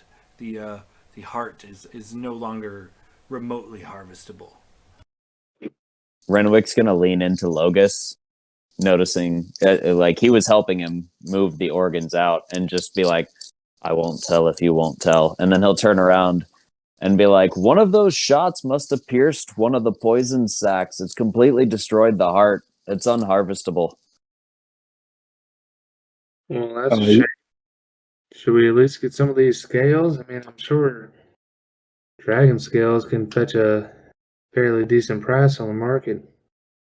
Or maybe even make some nice armor. Aye, the liver, the kidneys, the tongue. There's got to be plenty of interesting dragon parts that people would be happy to use. And the teeth, says Blade. Yeah, teeth and scales. We should get some of those for sure. Renwick, ask Gladiator if he only has one heart as a part dragon. Do dragons only have one heart?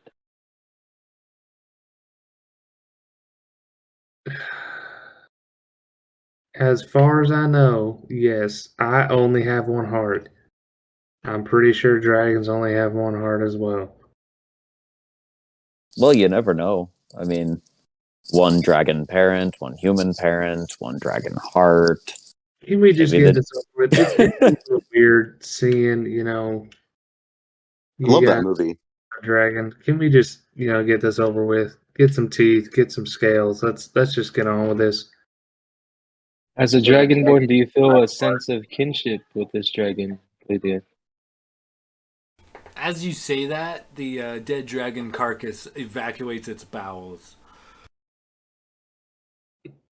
All over Gladiator? Just get the goddamn scales, would you please? All right, all right. Is there any other organs I could get? Maybe a liver or kidney or something? The headmaster specifically requested blood, scales, heart, and lungs. Well, we fucked up the heart, so why don't we try and get the lungs and just extra scales? Maybe we Oh, can do the talons and the teeth as penance for the heart. Renwick, can you come in here and help me move these flaps around so I may get a better carving at the lungs without messing these up? more than happy to help. Okay, so Renwick holds some stuff back for you. You go in for another survival check. I'll say you can make it with advantage since now you guys destroyed the heart on accident. That would be, I forgot to do the other. That'd be a 24. You do successfully harvest the lungs, and you do notice that they are much different than most of the lungs you would find in your normal routine of deer and forest animals. They're very green and veiny, and even though they are no longer within the dragon proper, they still seem to occasionally swell and deflate with air, almost as if still breathing somehow. I'd like to try to get a couple teeth as well. Okay, give me a survival check as you go to harvest some teeth.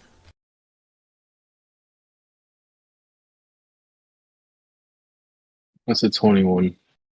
You successfully harvest 1d12 teeth. So go ahead and roll that out. Wow! What the? You get the biggest tooth out of the dragon's maw, and it takes a minute, but you for sure take the largest fang that the jaw has to offer. One whole tooth. He's gonna. If anyone has any objections, I'd like to bestow this gift on the MVP of this battle, the reason that some of us are standing, Mr. Blade Silverstring. He'll hand him the tooth. No objections for me. Absolutely fucking not. If anybody deserves that damn tooth, it's for sure him. I was going to say, I suggest you give me the tooth. No suggestion needed, but much appreciated. And he'll wink at you. Blade will And then, take the tooth, of course. last but not least, I will try to scrape off and kind of scale this dragon as best as I can. Okay, you at this point, it's a large beast, and I imagine your party is going to try to help you. So go ahead and make a survival check with advantage.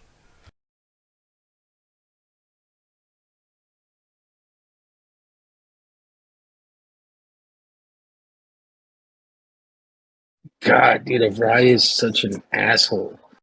Got a negative. I'm gonna get a nat 1 and a 4 for a total of 11.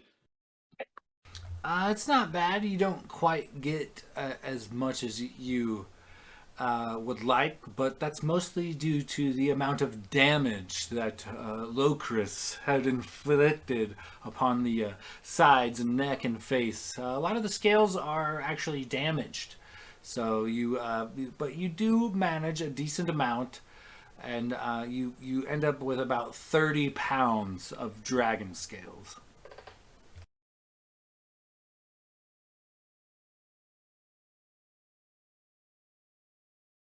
You said how many dragon scales we got? 30 pounds worth. 30 pounds worth. That's not too bad. I mean, So That's Logus is all covered in blood and viscera and all kinds of gunk and wiping his hands. Is there anything else that anyone needs from this dragon before we depart?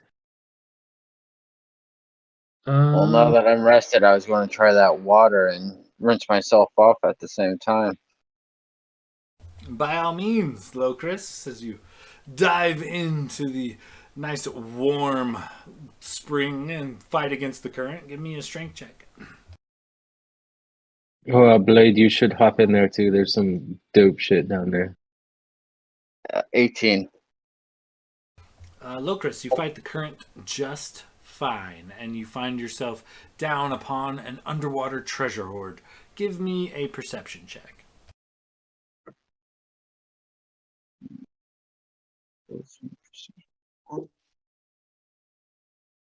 18 again. Okay, roll me a d10.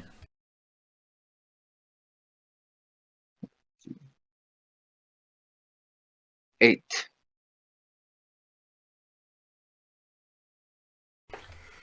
Upon diving down, you find a silver and gold brooch, kind of intertwined. The metals seem to be like melded together in the center, and it is worth roughly 750 gold pieces.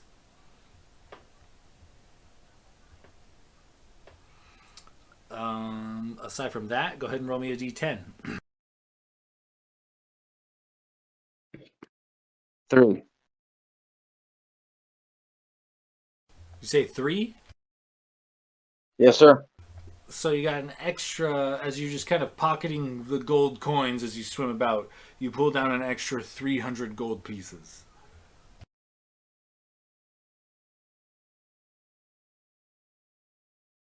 Nice. And that is all you could take before you have to resurface. Sounds good.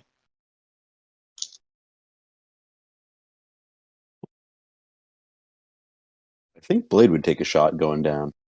Okay, Blade, give me a strength check as you swim against the current towards this underwater horde. All right, straight roll. While Blade's doing that, can I try one last thing to just cut off some meat from the dragon? 'Cause I did promise my bird some dragon meat. Oh yeah, for sure. That's a freebie. There's so much mangled flesh. It wouldn't be hard to cut off some bird-sized treat bits. Later, also, once Blade is done with his check, try and take out the tongue. Yeah, sure. Go ahead and roll me a survival check. What did you roll, Blade?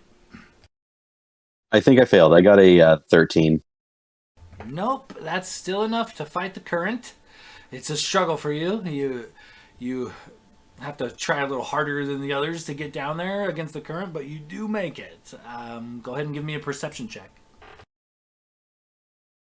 Perception is a 9. Okay, go ahead and roll me a d10. No, a d12.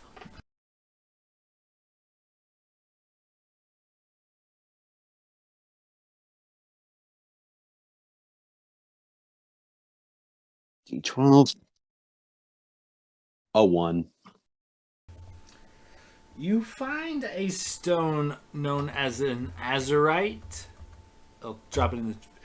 It is a very fine and polished stone, but it is only worth about 10 gold pieces. But it sticks out as you kind of dive in.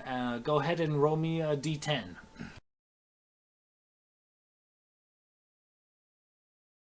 D10 is a 5. So as you just kind of go about, grabbing and loading up what you can swim back to the surface, you manage to bring back an additional 500 gold. Heck yeah. I rolled a 15 survival for tongue. That's just enough to do it. It's not the most professional job, but you definitely got most of the dragon tongue intact upon removing it. Alrighty. Well, boys, I think we probably got all we can get here. I mean, unless we want to haul back the entire dragon. What do you say we camp for the night and then head out first light tomorrow? Yeah. I think the only thing left that I'd like to take is the head, and quite frankly, we don't have anywhere to put it or any way to carry it, so I guess it's staying here. Actually, Logus would like to walk out of the cave mouth and kind of take in the forest now that the dragon's dead. Well, as you kind of walk out, you notice that the fog is still lingering, but is slowly dispersing. And one thing you notice for sure immediately upon exiting the cave is the sound of wildlife. Once again, the birds chirp, the squirrels chitter, the sounds of insects can be heard buzzing about. And this is where we are going to have to stop our session for the night, boys. Oh, goody. Do we end it right there, or do we say we did a long rest and start in the morning? We'll start you guys in the morning next time. We'll fast forward a long rest, give you guys a little opportunity to fuck about in this cave if you like. But yeah, we'll pick up next week. We'll say mid-long rest as you guys are kind of pitching camp and preparing to stay the evening. Sounds good. Sounds great. And is killing a dragon a level up worthy event? Normally I would say yeah, but not this time, fellas. You're doomed at your current level for at least one more encounter. You're evil. It's worth a shot, fellas. I tried. I gotta build a bigger, badder dragon for next encounter because none of you died this time. So make it harder next time. I mean, a couple of us got it pretty damn close, but I am baffled that nobody died. I truly thought we were going to lose somebody tonight. I actually beefed that dragon like before the fight. I was like, nah, these guys hit a little. They punch a little above their weight class. So I didn't give them any extra abilities or anything, but I definitely gave him like an extra 150 hit points, and you guys still put it on him. So impressive. Well done. Good display of teamwork there. The fact that it couldn't get us, a lot of us, in those breath weapons up until the very end is kind of what saved us, because one of those weapons dropped me under half health, and even with half damage. Oh, it Those was yeah. It was the potions and scrolls we got that fucking saved us, because I got hit twice by breath weapons, and if I didn't have that fucking resistance, I would have gone down for sure. Yeah, between buffing ourselves and then Blade managing to get that dragon to miss 3 attacks on Lokris and then turn around and counter the charm spell on me while inspiring everybody the whole time. Like, holy shit, what a fucking battle for the bard. I don't think Blade did any damage. I think he was just buffing and saving our ass the entire fight. Yeah, no, Blade is the Got him with a vicious mockery, but I mean, save He my also ass. he also shattered the vine wall. the Blade MVP for fucking sure of this encounter. Yeah, we're gonna be carrying you back. Fetch my You're gonna wagon, have to boys. write a fucking song about yourself. Scanlan is right in the making right here. Cocky asshole.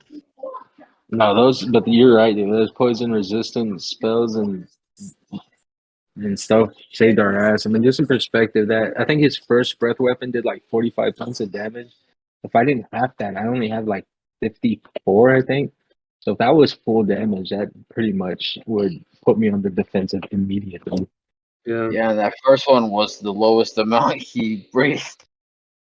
And technically, again, going back to the MVP, our characters would not have known that if Blade hadn't done the research on the Green Dragon. It only makes sense that the dude that studied the dragon was the one that just carried the party through the whole combat. Well fucking done, buddy. You're making me Take it, blush. say it cool. Well, as always, fellas, I gotta run, but an enjoyable sesh as always. I guess keep in touch, man. We'll stay in touch on the channels, but I gotta run. So you guys have a good night, and I'll see you next week. Yeah. Yeah, for sure, Sean. Thanks for another good That's session, good. man. Yeah, great night, guys. Well done. We slayed our Okay. first fucking dragon.